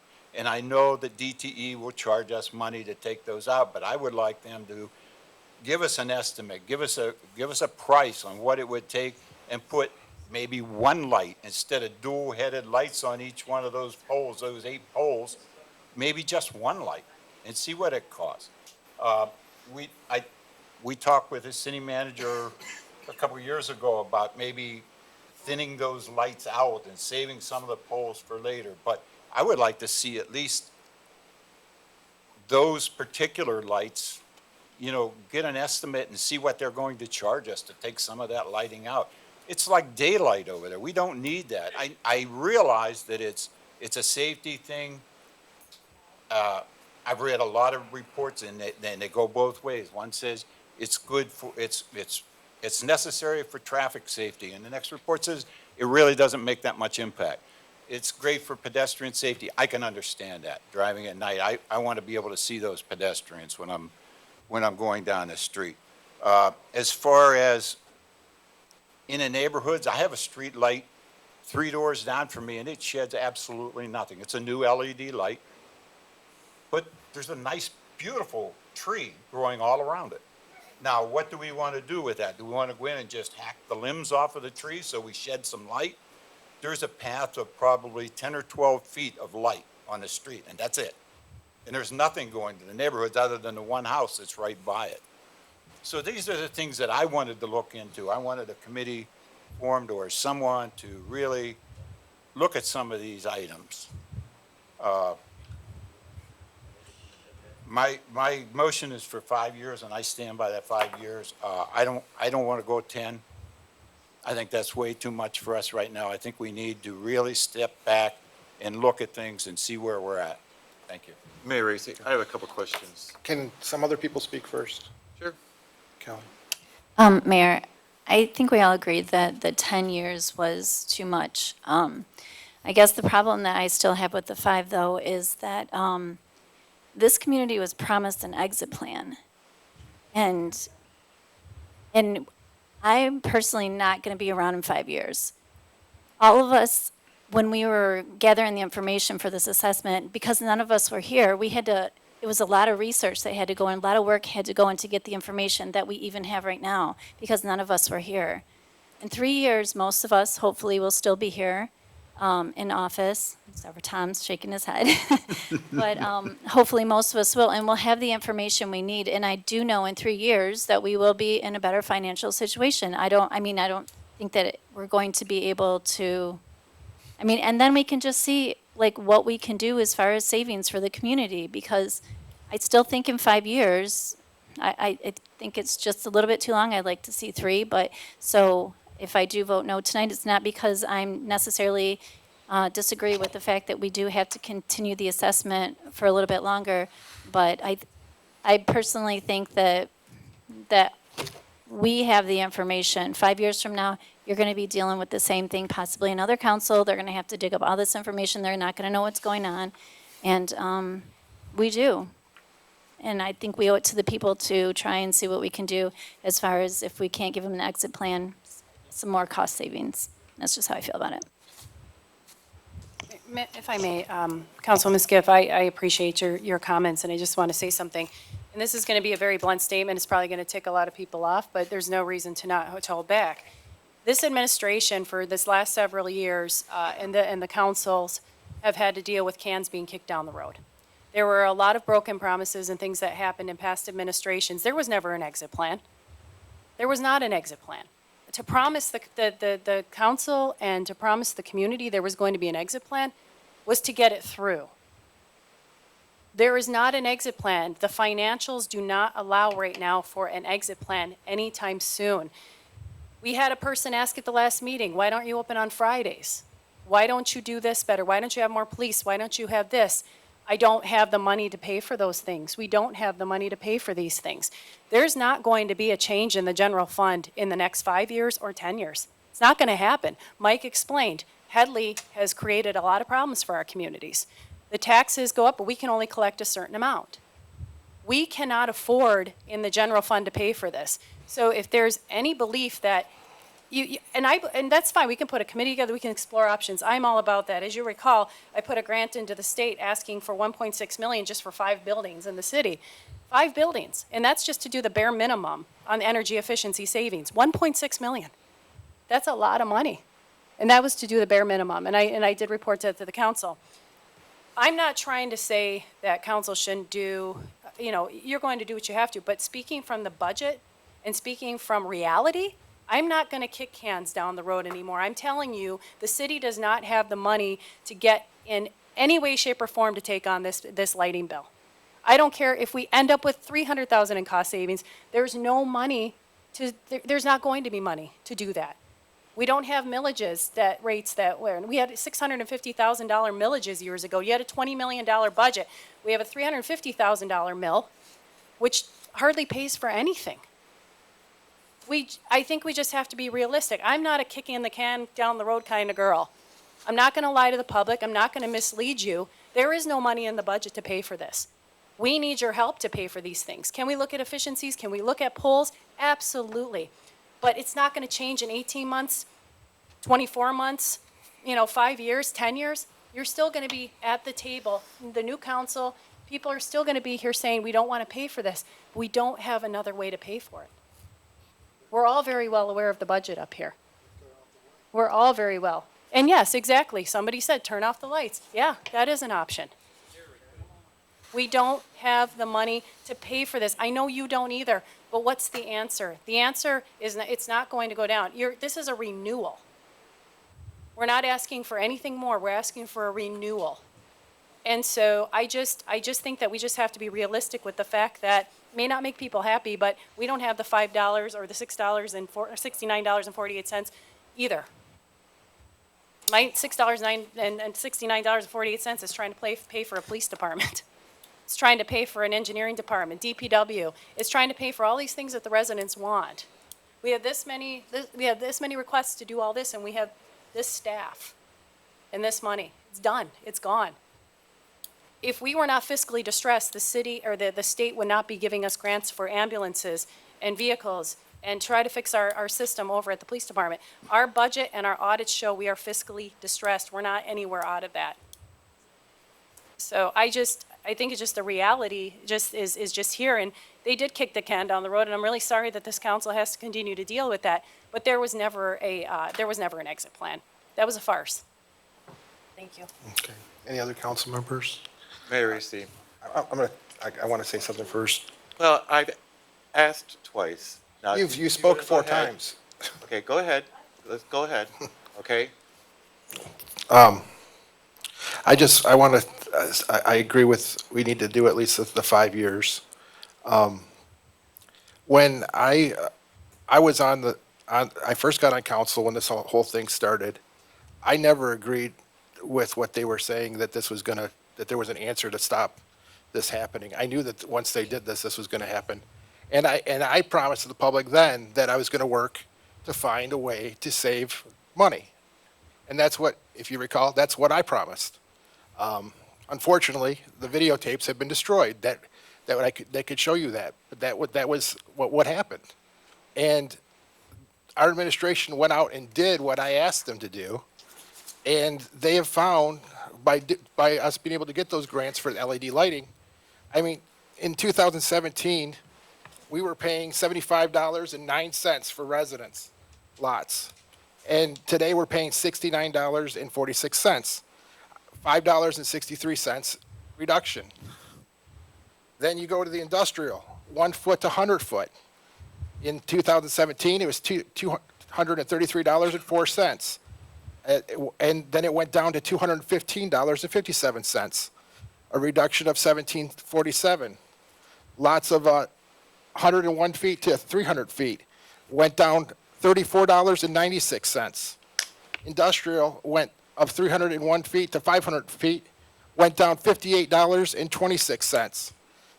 Industrial 501 feet to 1,000 feet went down $89.33. Over 1,000 feet went down $178.67. The commercial and streetscape, 1 foot to 100 foot, that went down $11.65. 100 feet to 300 feet, down $29.13. 300 feet to 750 feet, $58.26. Over 750 feet, $116.53. That's a savings of $104,015.76. That's something that our staff has been working very hard to do. I mean, I don't know of any other community around here that's actually been reducing the bill. I mean, we're doing what we're trying to do to try to make this as best as possible. I mean, I know everybody doesn't want to pay something, but we are trying to be fiscally responsible, and I applaud our staff. They're working their tails off for our residents and doing above and beyond every single day with limited staff. It is amazing what is happening in our community and what we're able to pull off. We're making things happen with nothing. It's outstanding what's happening, and I'm just very proud to have a staff that is working so hard and trying to do the best for our residents. So I support the 5 years. I think we'd be foolish to do anything less than 5 years. I don't see the changing. We can look at some other types of energy. I've looked at all that stuff. I mean, if you remember, Ali from HYPE came out here, and they talked about solar panels at HYPE. And that was going to be a 20-year deal that they had to make with somebody else to reduce their bill. I mean, this stuff is expensive, but we could look at the cost. Even the poles, there's a couple $1,000s per pole, what it's going to cost to take down. And we looked at all that, weighed all those things, and what it was going to cost us. We didn't have the money to take the poles down to do it. So it was a matter of what do you do with the money you have to make the best results. And I think that our staff is doing an outstanding job, and I want to, you guys should be applauded for what you guys do. You guys work so hard, and I thank you for everything you do. So, thank you. Mayor Racy. Yep. A couple of questions about the contract. First of all, there will be no exit strategy. There will be no early retirement of this assessment that goes 5 years. Will there be? Okay. If something should change in 5 years, will the council be able to rescind this assessment earlier than 5 years? Mr. That's the Biden. question. I think the council has the opportunity to do that. However, I want to also bring up that in this assessment to pay the lighting bill, it is a fluctuating number that goes up and down. So if we can find sources to drive that energy cost down, we keep paying less during that 5 years. We don't, and that's demonstrated by this past year where our energy bill actually went down 7.5%. So perhaps we need a more clear opinion on can it be rescinded within those 5 years. My understanding is yes, but we could check on that. But anything we do, if we can figure out another grant that gives us any other opportunity to save money, or if we can scrape some amount of money up front to remove some lights, that brings our energy costs down, and that's immediately affected in that 5-year period. I hope that helps. My other question is, with the particular contract with DTE now, is that just we're billed per call or job that they do? Or is that just one single payment, like a warranty payment? So whatever needs to be done, we take care of it. Is it just one set flat price? Or is it per time that they're needed to do what they're doing? That makes Currently, when I looked at it's an electrical bill, just like you have, and we're getting charged for the electricity as well, and the maintenance and all the other stuff that comes with that is part of that cost. So we're actually just getting an electrical bill, shows what types of lights bulbs we have, what the rate is per light bulb for that particular style of light bulb. Any additional costs, I believe those are actually part of that bill. The maintenance part of it, they just come out, if one of their poles gets knocked down, like the Cobra Head ones that are on Michigan Avenue, they come out and just replace the pole or fix it and do what they're supposed to as part of the maintenance end of it. If it's part of the decorative lighting that we own, that's something that the past councils have asked to be installed, and those particular poles are very expensive. Anytime we have somebody that knocks one of those down, we try to recover the costs through the insurance company from the individuals. But those poles because that's what we wanted, poles run about $6,000 or more for one pole, for those decorative light poles that we have. So that, there's a cost there, but as long as we recover it from the insurance company, then you break even. But if we don't, then we end up spending $3,000, $4,000, $5,000 on a pole and the luminaires that are on them and everything else to replace the pole back. DTE does have their contractor that does come out and do the maintenance portion of it to reinstall it and everything else. But we, as the community, I believe that funding comes out of the DDA as well too, if there's any additional costs that aren't covered by the insurance company when those poles get damaged. So those are very expensive poles that we do have in the downtown area. Any decorative green light pole you see on Michigan Avenue, very expensive poles. We've talked to DTE before about that, and there's a cost involved with everything you want to do. You want to remove the decorative lighting and go back to Cobra Head lighting, there's a cost to remove each and every one of those poles. And with the amount of poles that we have, where are we going to store all those poles after we remove them? Because they're ours. The Cobra Head we've talked about it before with DT just to say, hey, if we did this, because now the Cobra Head is their pole, it's not our pole. But the decorative ones are very expensive, so past councils, when they agreed to do that, very costly, Mayor Racy, so what I'm hearing from this council is that we're not going to even set up a committee to get some numbers and some facts about energy on this.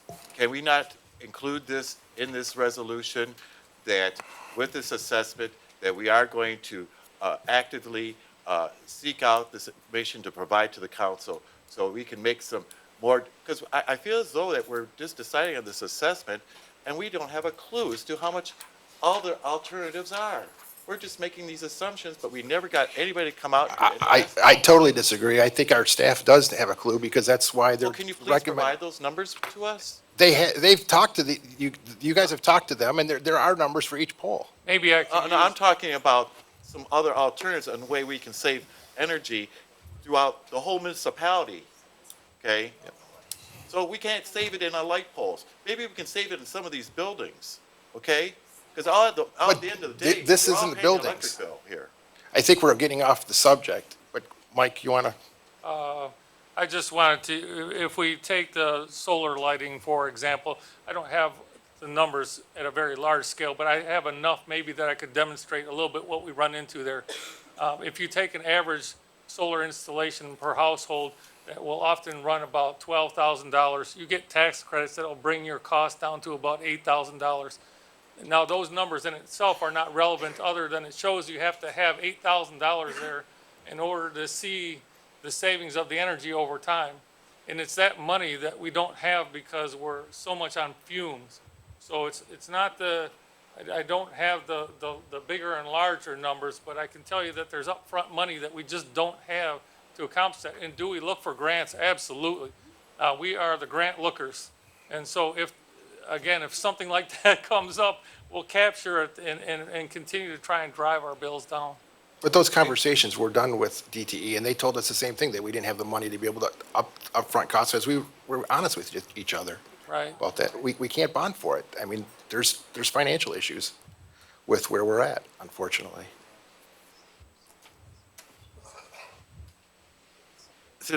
Mayor Racy, once you turn that system on, you're not paying the electric company, you're paying the loan off to own that equipment, to provide you with free energy for the next 30, 40 years, okay? And that's where the substantial savings come here, okay? We've done these kinds of things, and in all earnest, we did this with LED lighting, okay? That was the intent, make this investment, okay? We got a grant, we're able to temporarily lower our electric bill, okay?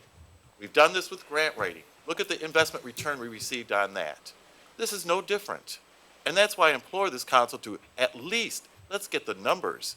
I'd like to know exactly. I've tried to surmise some of the information just from some of the questions I've asked about, on average, the police department. Their average electric bill is $5,000 a month. So is the library. That's $10,000 right there. Just an electrical bill for this community, okay? So you would like to turn that dollar amount into paying off a loan so that we can start owning our energy, okay? That's where we're going to be able to save and be able to be financially, improve the financial picture of this community, is by doing actions like this. That's what I'm trying to point out to you. I think, We have to, just like LED, we've got to think outside the box here, folks. The technology is here today. That's all I got to say about it. If you want to go ahead and vote on this, go for it. any questions from the audience? Eric?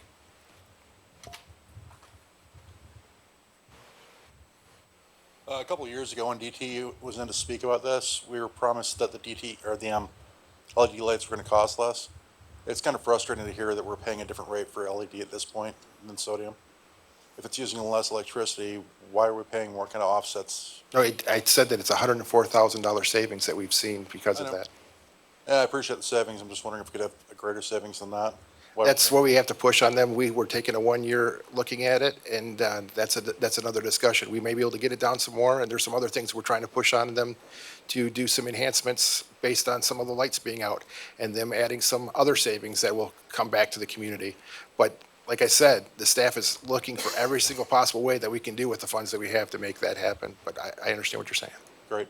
And one other comment, I put a post on Facebook this morning asking whether people would be interested in paying $69.48 for the full assessment, roughly $10 for just major roads, roughly $60 for local roads, or just nothing at all.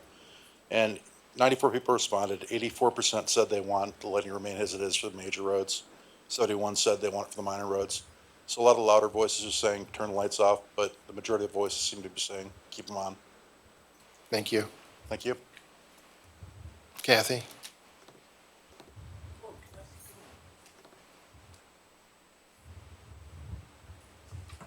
I just had a question. I was looking here at the budget. What is that $600,000 for the street lighting? What does that 600,000 represent? Can I show Joe that? Maybe you can answer the, Mr. Biden? Yeah, the 600,000 is the projected amount that we use for that item, for that line item. So is that figured in the budget? The actual amount that you pay has to do with an increase or decrease over the last year for the costs as they were established back in 2012.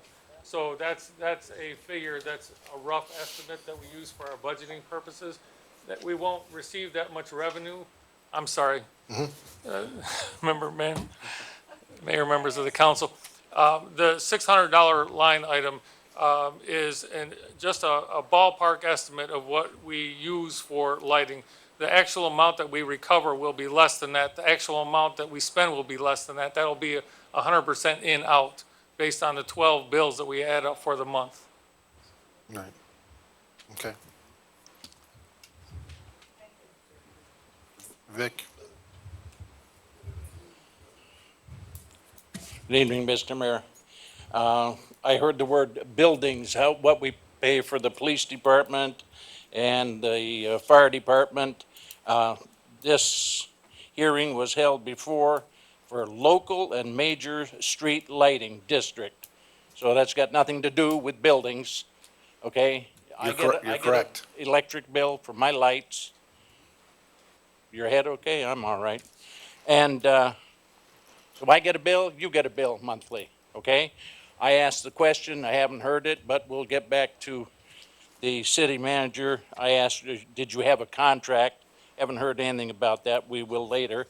Mrs. DTE that was here a year and a half ago selling you on your special LED lights said that they would be on, and we were working on it.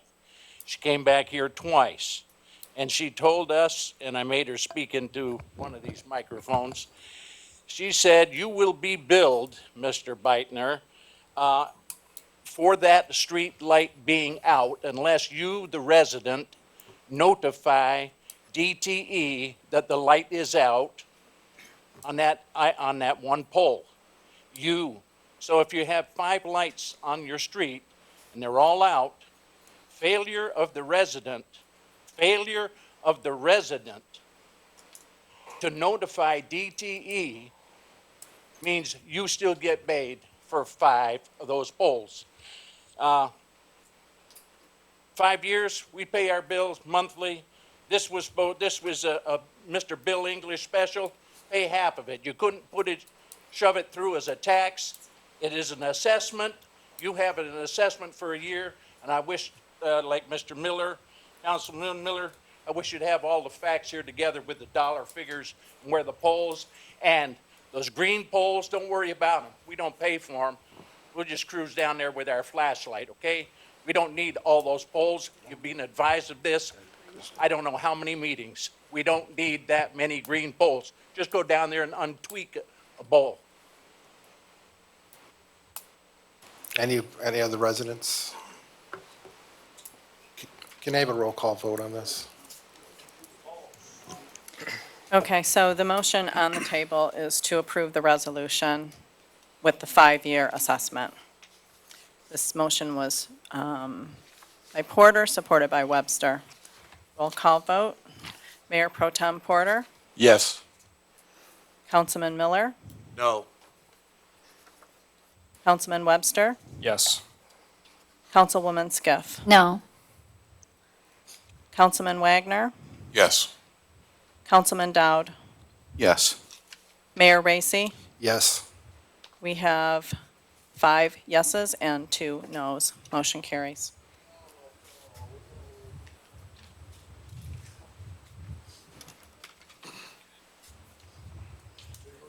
Moving the agenda. 6C is approve a 3-year tentative agreement with the Police Officers Association of Michigan. Motion to approve? Support. Second. Okay.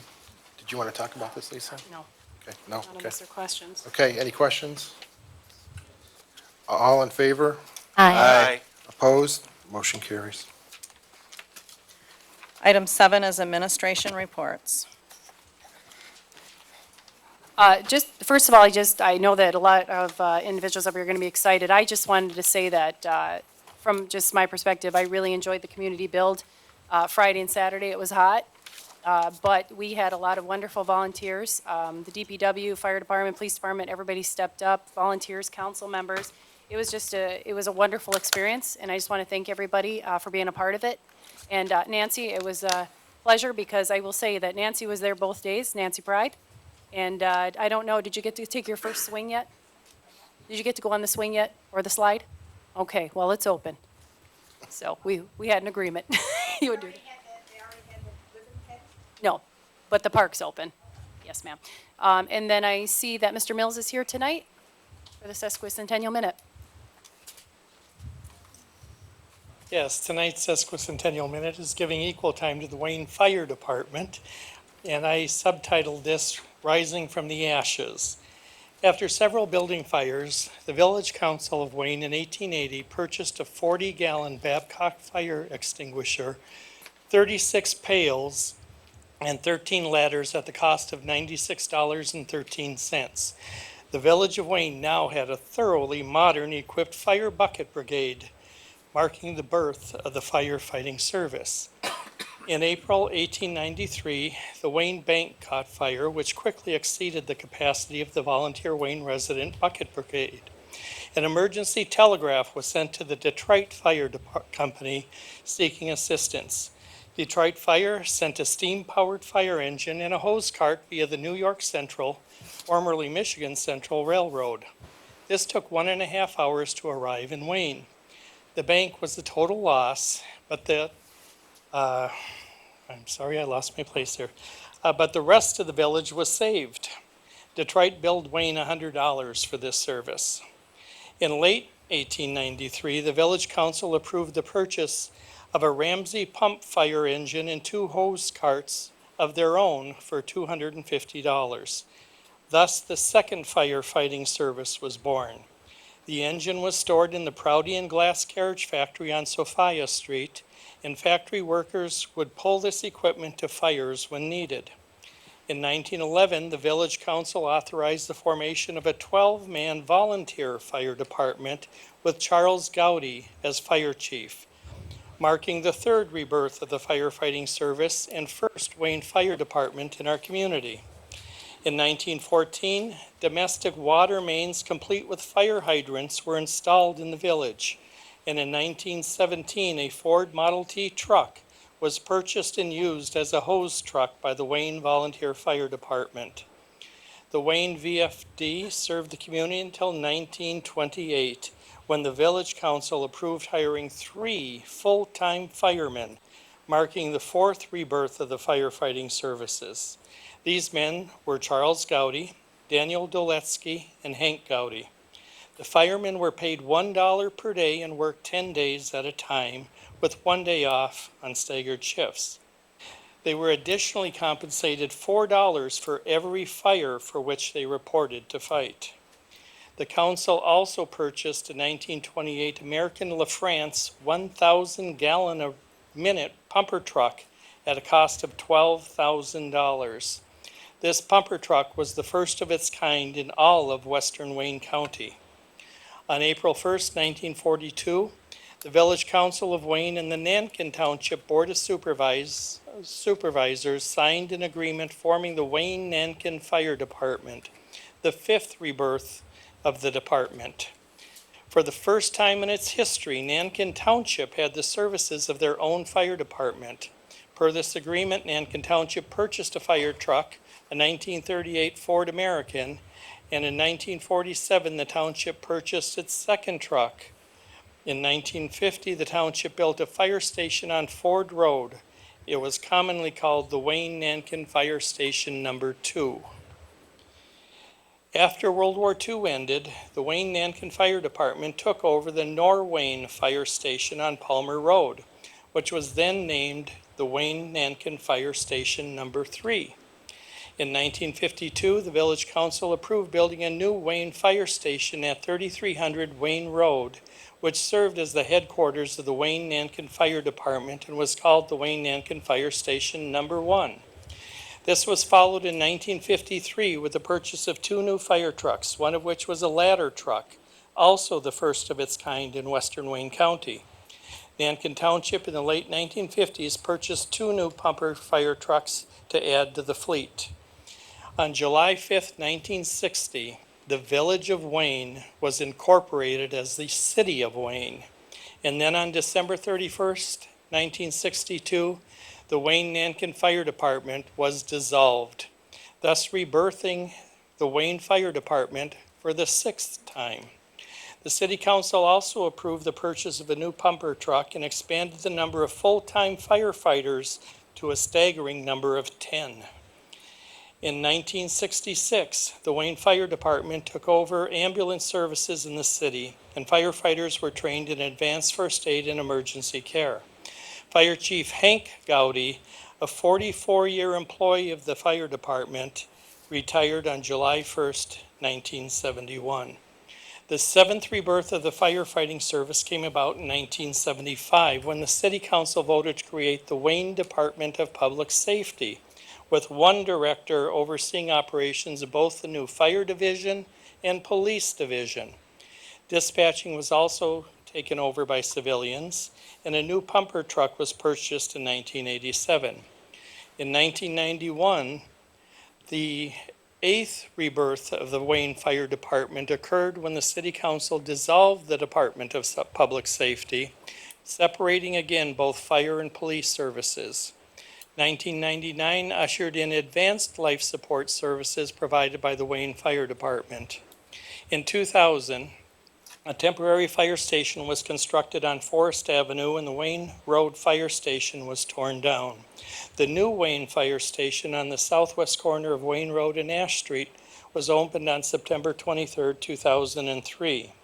The ninth rebirth of the department occurred about 10 years ago when the cities of Wayne and Westland jointly operated firefighting services.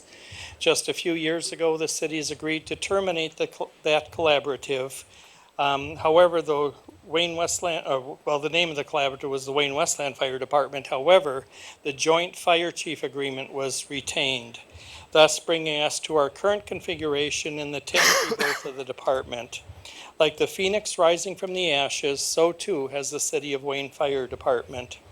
Fire chiefs have numbered only 11 in the 108 years that the Wayne Fire Department has been in existence. They include Charles Gowdy, Hank Gowdy.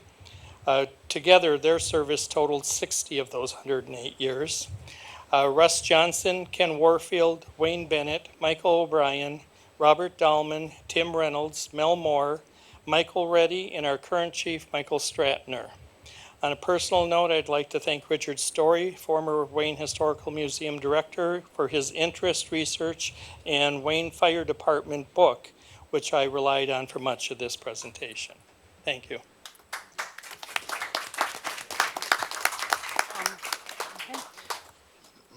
I have one more thing. Through the chair, I see there's some residents here from Newberry Square, and I wanted Mike to just get up from Buildings and Engineering to discuss the news report that was on last night and where the city, the position of the city right now. And we feel it's very important, and we want to make sure that you are aware that we're working very diligently on this matter as well. Mike? Thank you, Mayor, members of the council. There was a news report that went out last night that has reported on Newberry Square apartments, their temperature in their hallways being high, the concern that they have of rats in the facility, some areas of wall that were torn up. These have been a concern to us in the city. We've been aware of these for quite some time.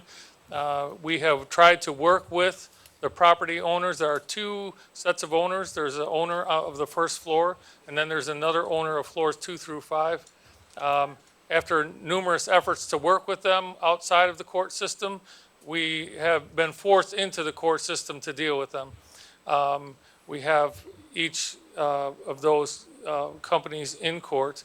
Additionally, there is at least one joint case, if not several cases, that the residents of that establishment have against the owner separate from the city. So we are doing our very best right now to pursue the owners of the companies that are overseeing Newberry Square to bring them into compliance. We hoped that they would do that voluntarily. It has not worked out that way, so we're doing everything that we can to pursue them. Thanks, Mike. Okay, City Attorney? Thank you, through the chair. I've been asked to indicate to the public that with the resolution of the property regarding that Wayne Bowl currently sits on, that the application period would open tomorrow for the last 2 marijuana licenses in the city. And I believe that starts tomorrow, 10 a.m. at the clerk's office. That's all. Thank you, and everybody have a nice and safe holiday. That'll conclude administration reports, Mayor.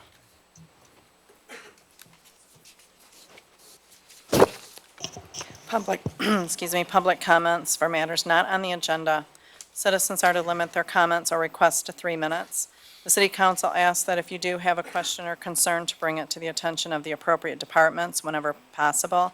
If you feel the matter has not been resolved satisfactorily, you are encouraged to bring it to the attention of the city manager, and if still not resolved satisfactorily, to the mayor and to the City Council. The mayor, the City Council, and the department heads may not respond to the questions at the meeting, but will respond by the next City Council meeting or as soon as possible, once they have looked into the matter. Mark?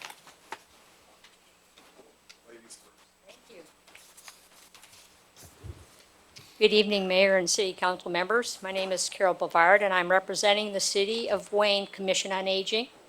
As you know, the council voted to eliminate the Senior Services Office as of June 30th, 2019.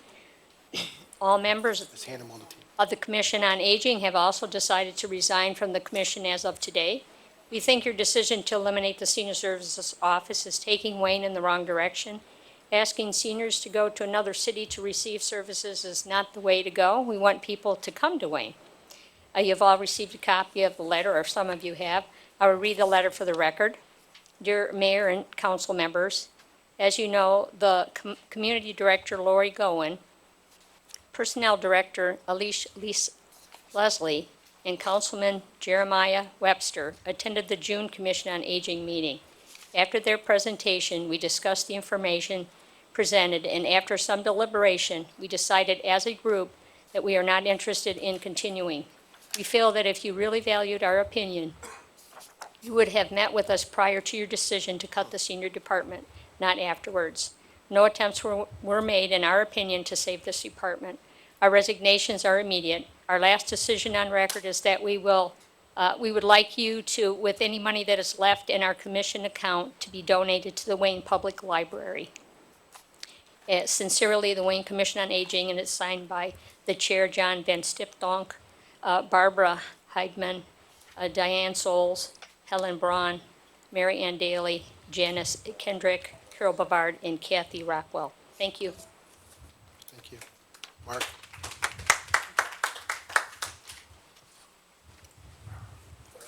Got to raise this up here a little bit. Good evening, Mayor, members of council.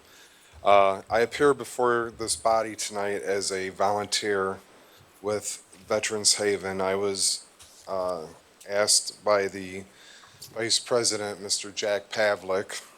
Veterans Haven, if any of you folks don't know of council, is located right here on Wayne Road, 4924 South Wayne Road, just the other side of Annapolis. I've been a volunteer there since about last September. We've all heard the phrase that many hands make light work. Well, I'm pleading with sending out a message asking for help from my fellow residents. If you could spare a couple hours each Tuesday of the month. We usually arrive about 8:30. The truck from the major food bank arrives around, arrive about 8:30. Food truck arrives around 9 o'clock in the morning till 9:30. It's usually about 2.5, 3 hours. We desperately need extra hands. So if any of you on council could spare some time, or anybody here in Wayne, I don't know what to say. I'm just talking from my heart. They provide an essential service not only to the veterans from Wayne, but throughout the surrounding communities. And you don't have to be a veteran to receive some food items from the pantry every week. This is every Tuesday.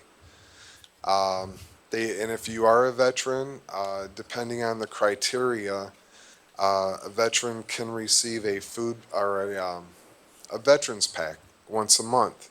Usually contains meat, some other products. But what I was speaking of, the event that happens every Tuesday, we usually get canned goods, dry goods, fresh vegetables, basically all types of produce. It depends on what comes from Gleaners every week. But I'd like to give out the number, and I appreciate Councilman Miller. He said he was going to share it on his Anthony Miller on council Facebook page. Gave Councilman Dowd a card.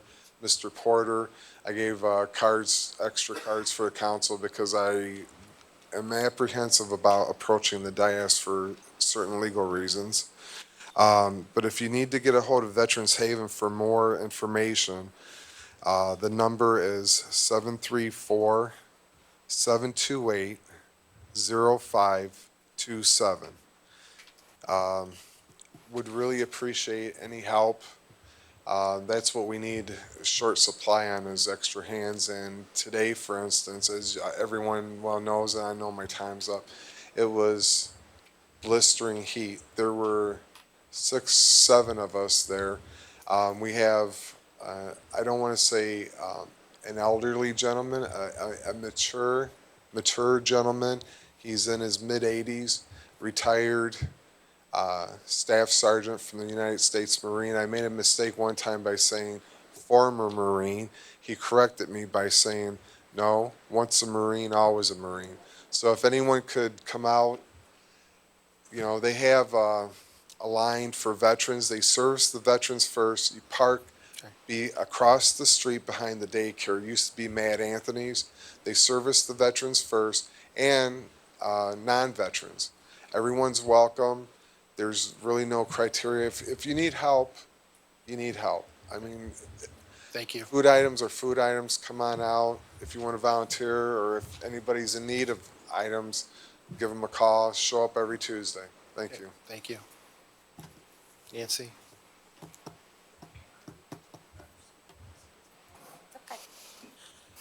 Nancy Pride. I just want to thank all the people who came out for the Gowdy, or not Gowdy, the Rotary 2 Park. And there was one point where I sometimes get very frustrated. And if I walk away, it's not because I'm being angry with you. It's because it saves me from giving something out that might not be so nice. I just have certain ways certain things should be done. And manpower over a machine, at that point, I was a little frustrated. So I also want to say that if we are so strapped and that we're kicking a can down the road, then I don't think anybody up here or in our facility, other than fire and police, should be getting any more raises. And that should go for a 5-year period. Thank you.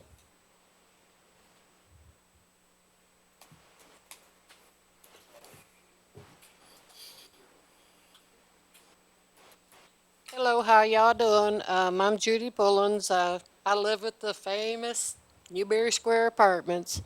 I just wanted to ask, what is the city of Wayne doing as far as rat control goes? Or if you are doing anything?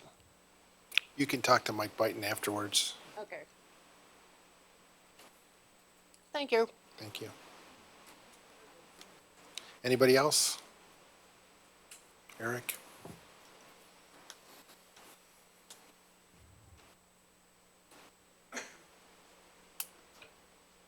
On June 22nd, we went to the Fireman's Barbecue. My kids really like that. They do every year. Son got a hat there. Long story short, he broke it. We saw the firemen 5 more times that week in various places, including at the park build. Ended up getting a replacement hat. He was happy about that. Really happy to see the firefighters kicking in all of the park cleanups we've had recently, especially the build. Also, one of those 5 times was in my house. Had a little fire in the backyard trying to clean out some yard waste. Turns out we weren't supposed to do that and kind of knew that, but got away with it plenty of times before and won't be doing that again. So started the firefighters for that. It's kind of a waste of their time. With the Waltz Park build, with the park build we just had, a lot of people showed up for that. It was a really great event.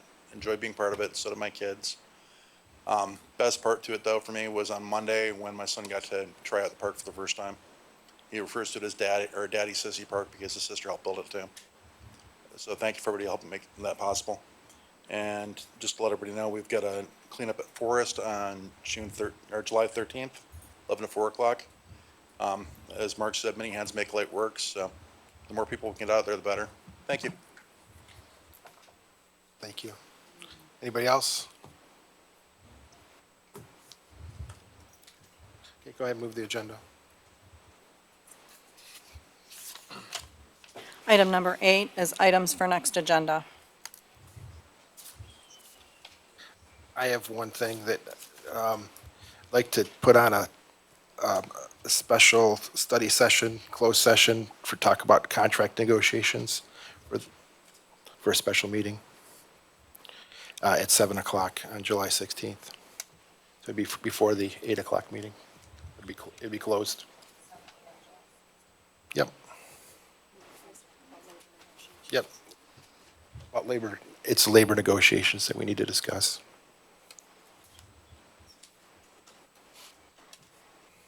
Okay, item 9 is consent calendar. My items this evening are 9A, Wayne Commission on Aging minutes of May 15th, 2019, Wayne Housing Commission minutes of May 15th, 2019, and Wayne Public Library minutes of May 8th, 2019.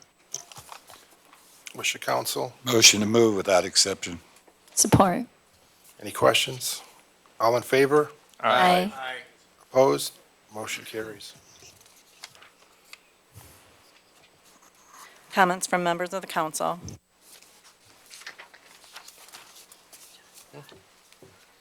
Kelly? Councilwoman Skiff? Thank you. I just wanted, this changes up a little bit of what I was going to say tonight, as far as the dissolving of the Aging, Commission on Aging. I just wanted to say that this really deeply saddens me. I still believe that every single one of these people on here, their input is vital to the success of making sure that the seniors are getting the services that they need.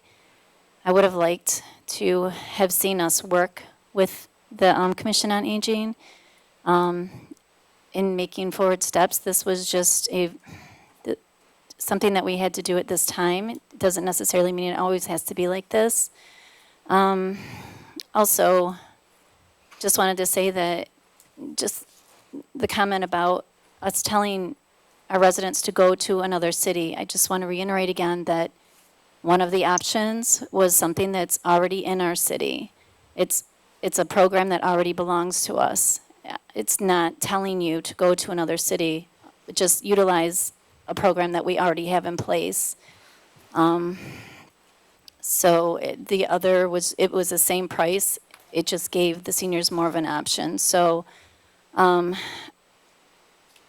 yeah, so I just want every one of you to know that your input is still important. I hope that if you have any suggestions, that you'll still approach council with them, even though you've decided not to serve on the commission any longer.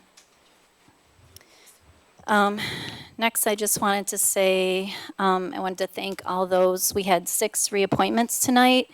And I just wanted to say those who have come forward and volunteering their time to serve again on these boards, thank you very much. Your time is one of the most valuable things that you can give. And I appreciate that and your commitment to our communities, so thank you. And last, I guess I would just like to say is I hope everybody has a happy Independence Day. Be safe out there. I hope that we take some time that in all your barbecuing and your partying and the fun that you're having, that you just take the time to reflect on really just the sacrifices that were made for us to enjoy the freedoms that we have. And also just reflect upon who we are as Americans. We've gotten here because we don't stand for tyranny. We don't like to, government telling us how to run our lives and what to do. And that's what makes us special as Americans. So with that, I'm done. Thank you. Councilman Webster? Thank you, Mayor. I have an email here from one of the volunteers from the park build that I just wanted to read to everyone. It starts, I had a very pleasant and productive time at the construction of the playground and play area at Rotary Park 2. I was glad to see that Beaumont was so supportive of the project, not only donating funds, but encouraging and enabling their employees to attend this important work. I enjoyed working with the members of City Hall administration, Fire Department, Police Department, the Department of Public Works, and members of the council. The Department of Public Works did an outstanding job of running the construction site. I felt safe and involved as the project progressed. It was heartwarming to see the first children and their parents walk in the area by the morning, and then increase slowly in the number as they looked on anticipation of the new playground. It is an anchor of the community and a welcomed addition to the city. Thank you for a job well done. Sincerely, Alfred Brock. So Mr. Brock was there on the second day with us. There was a lot of people that were there both days. It was 2 very long days. It was very warm. But we did have a lot of donations, and so I want to thank Captain Nemo's and Happy's for donating lunch both days. It was very kind of them to do. The food was fantastic. Professional insurance associates donated breakfast, so donuts, coffee, other things like that. Northside donated wood for the project, and especially Beaumont for all that they put towards. This park is beautiful. If you have not seen it yet, please go take a look at it. It is just utterly fantastic. I did go by it today to see all the swings and the merry-go-round that were finally put up. So, you know, if you have grandkids or children, please take them over to this park and let them enjoy it, along with all the neighborhood kids. Aside from that, Mr. Clearman did say that we do have another park clean coming up at Forest Park on July 13th, starting at 11 a.m. So if you're available, please come join us. And aside from that, just I hope everyone has a good holiday. If you're going to be out doing fireworks or anything, just please be safe. Be considerate of your neighbors. There's plenty of people that don't like fireworks, whether it's because of their animals or PTSD or whatever the case is. So just be considerate of those that are around you. With that, I will pass. Councilman Miller. Thank you, Mayor Racy. I just want to reiterate what Councilman Webster stated regarding fireworks. Please use them safely and wisely.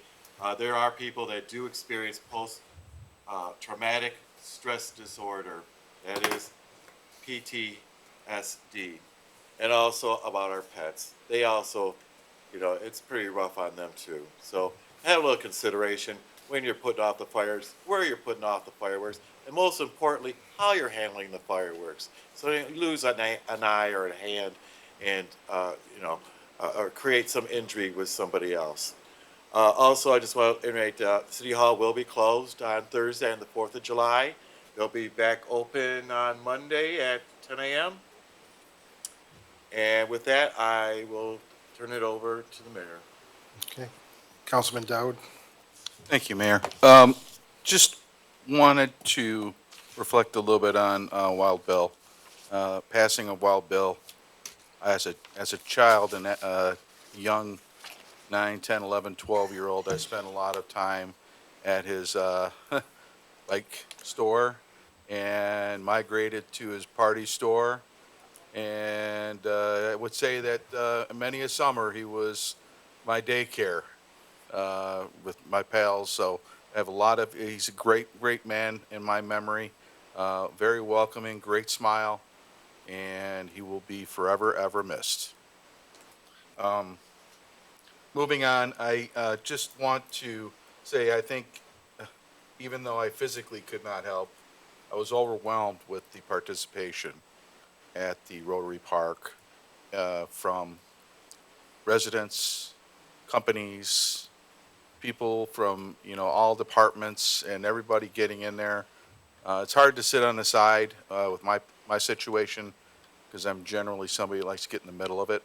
But I was proud of what we accomplished there, and I'm looking forward to what I hope to be a great US 12 cruise.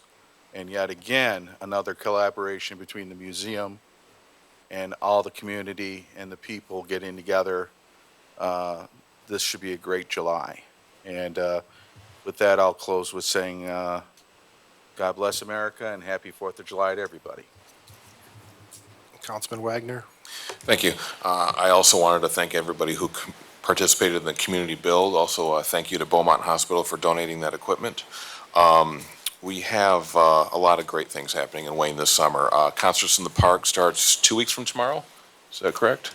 The 17th. Yeah, 17th. So, let's come out and support that. The US 12 cruise, a lot of great things happening. The bike show and all that.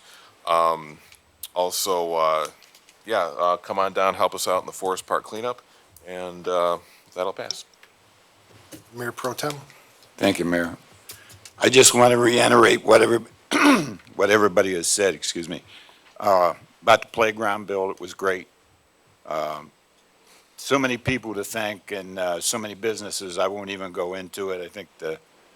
I think the city administration on their page did a very good job on that.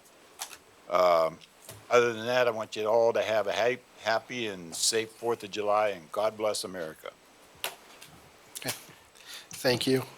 I just got a couple things. The Newberry Square situation, I'm very frustrated by that, as the staff knows. I mean, we've been in contact. I'd encourage people to watch the report on television. They talked about some remedy that they're willing to do for residents, and they claim that they'll put you guys up in a hotel till the 22nd. That's what Help Me Hank said last night. Came from them. Whether they actually do that, I haven't believed. I mean, they haven't been real upfront with what they've been doing so far. But that was something that was said on the news last night. I think it was till the 22nd of July. They said they claimed that everything would be done on that, which I hope they're telling the truth. It's been something that's been very frustrating, and I was disgusted to see the conditions again, that they haven't really changed when they went into people's houses or their apartments and showed some of those things again. It's ridiculous that that's happening in our downtown. And I know that we're doing everything we can. It's just frustrating that we can't do more. And in my opinion, we should do it to the full extent of what we can do to just get this finished like we've done with other things. Enough is enough. They've had their chance. Let's go hard at them now, even harder than we've ever done. That's just my opinion. I want to thank Beaumont Hospital too on the community build. It's been a long process. It's been about 4.5 years working on that from process to get it to finally get done. It's a big weight off my shoulders that it's actually done. It's been just a lot of stuff, and I want to thank Ed and the DPW team for everything that they did and all the staff that came out. We had really great community support. I mean, we were asking for 16 people, and we were averaging 25 to 30 out there most of the time. And it's just great to see people come together and make that happen. And I've driven by already and seen all the kids playing last night. At dusk, there was probably 16, 17 kids with their parents out there playing, and it had just been open just a few hours. So I know it's going to get used. I'm just grateful to Beaumont for being a great community partner. And again, everybody that participated and made that happen. For example, like Northside Hardware, to realize that they have plywood and 2x4s and stuff. Sometimes I don't think people realize all the things that we have right here in town that can be done, and our people would have been in big trouble without Fresh Choice stepping up with all the pop and Gatorade and chips and snacks and whatnot. I mean, they just basically said, come on in, take what you need, and we're on board with it. And that's huge to have that type of partnership with your businesses, that they will do whatever you need and whatever it takes to make things happen. And they have Captain Nemo's and Happy's Pizza step up and give out free product. I mean, that's out of their pocket. They're paying that and stepping up. They couldn't be there, but they wanted to do their part, and it was great to have that. And professional insurance, they step up for everything when it comes to our downtown, to whatever it takes. One of the owners is on the DDA and the chair of that, and great guy, and loves our community. And he came out himself and worked on Saturday, and we had like I said, we had a great turnout from people, and I was very proud to say that we did this together as a community to make that happen. So thank you to everybody that made that happen over the weekend. Very grateful, and I know our kids are going to enjoy it for years to come. And then 4th of July, just please be safe. Just pay attention to your neighbors. You know, I hope people start to realize who their neighbors are when there's issues with people that have the different traumatic disorders and stuff, and with their animals. If you know that, please work with another neighbor, do it somewhere else. But try to be, respectful of neighbors and veterans that have issues. This is a very tough time for them, and that's what we should be doing. We should be looking out for each other and each other in the community. So with that, can I get a motion to adjourn? So moved. Support. All in favor? Aye. Opposed? Motion carries. No.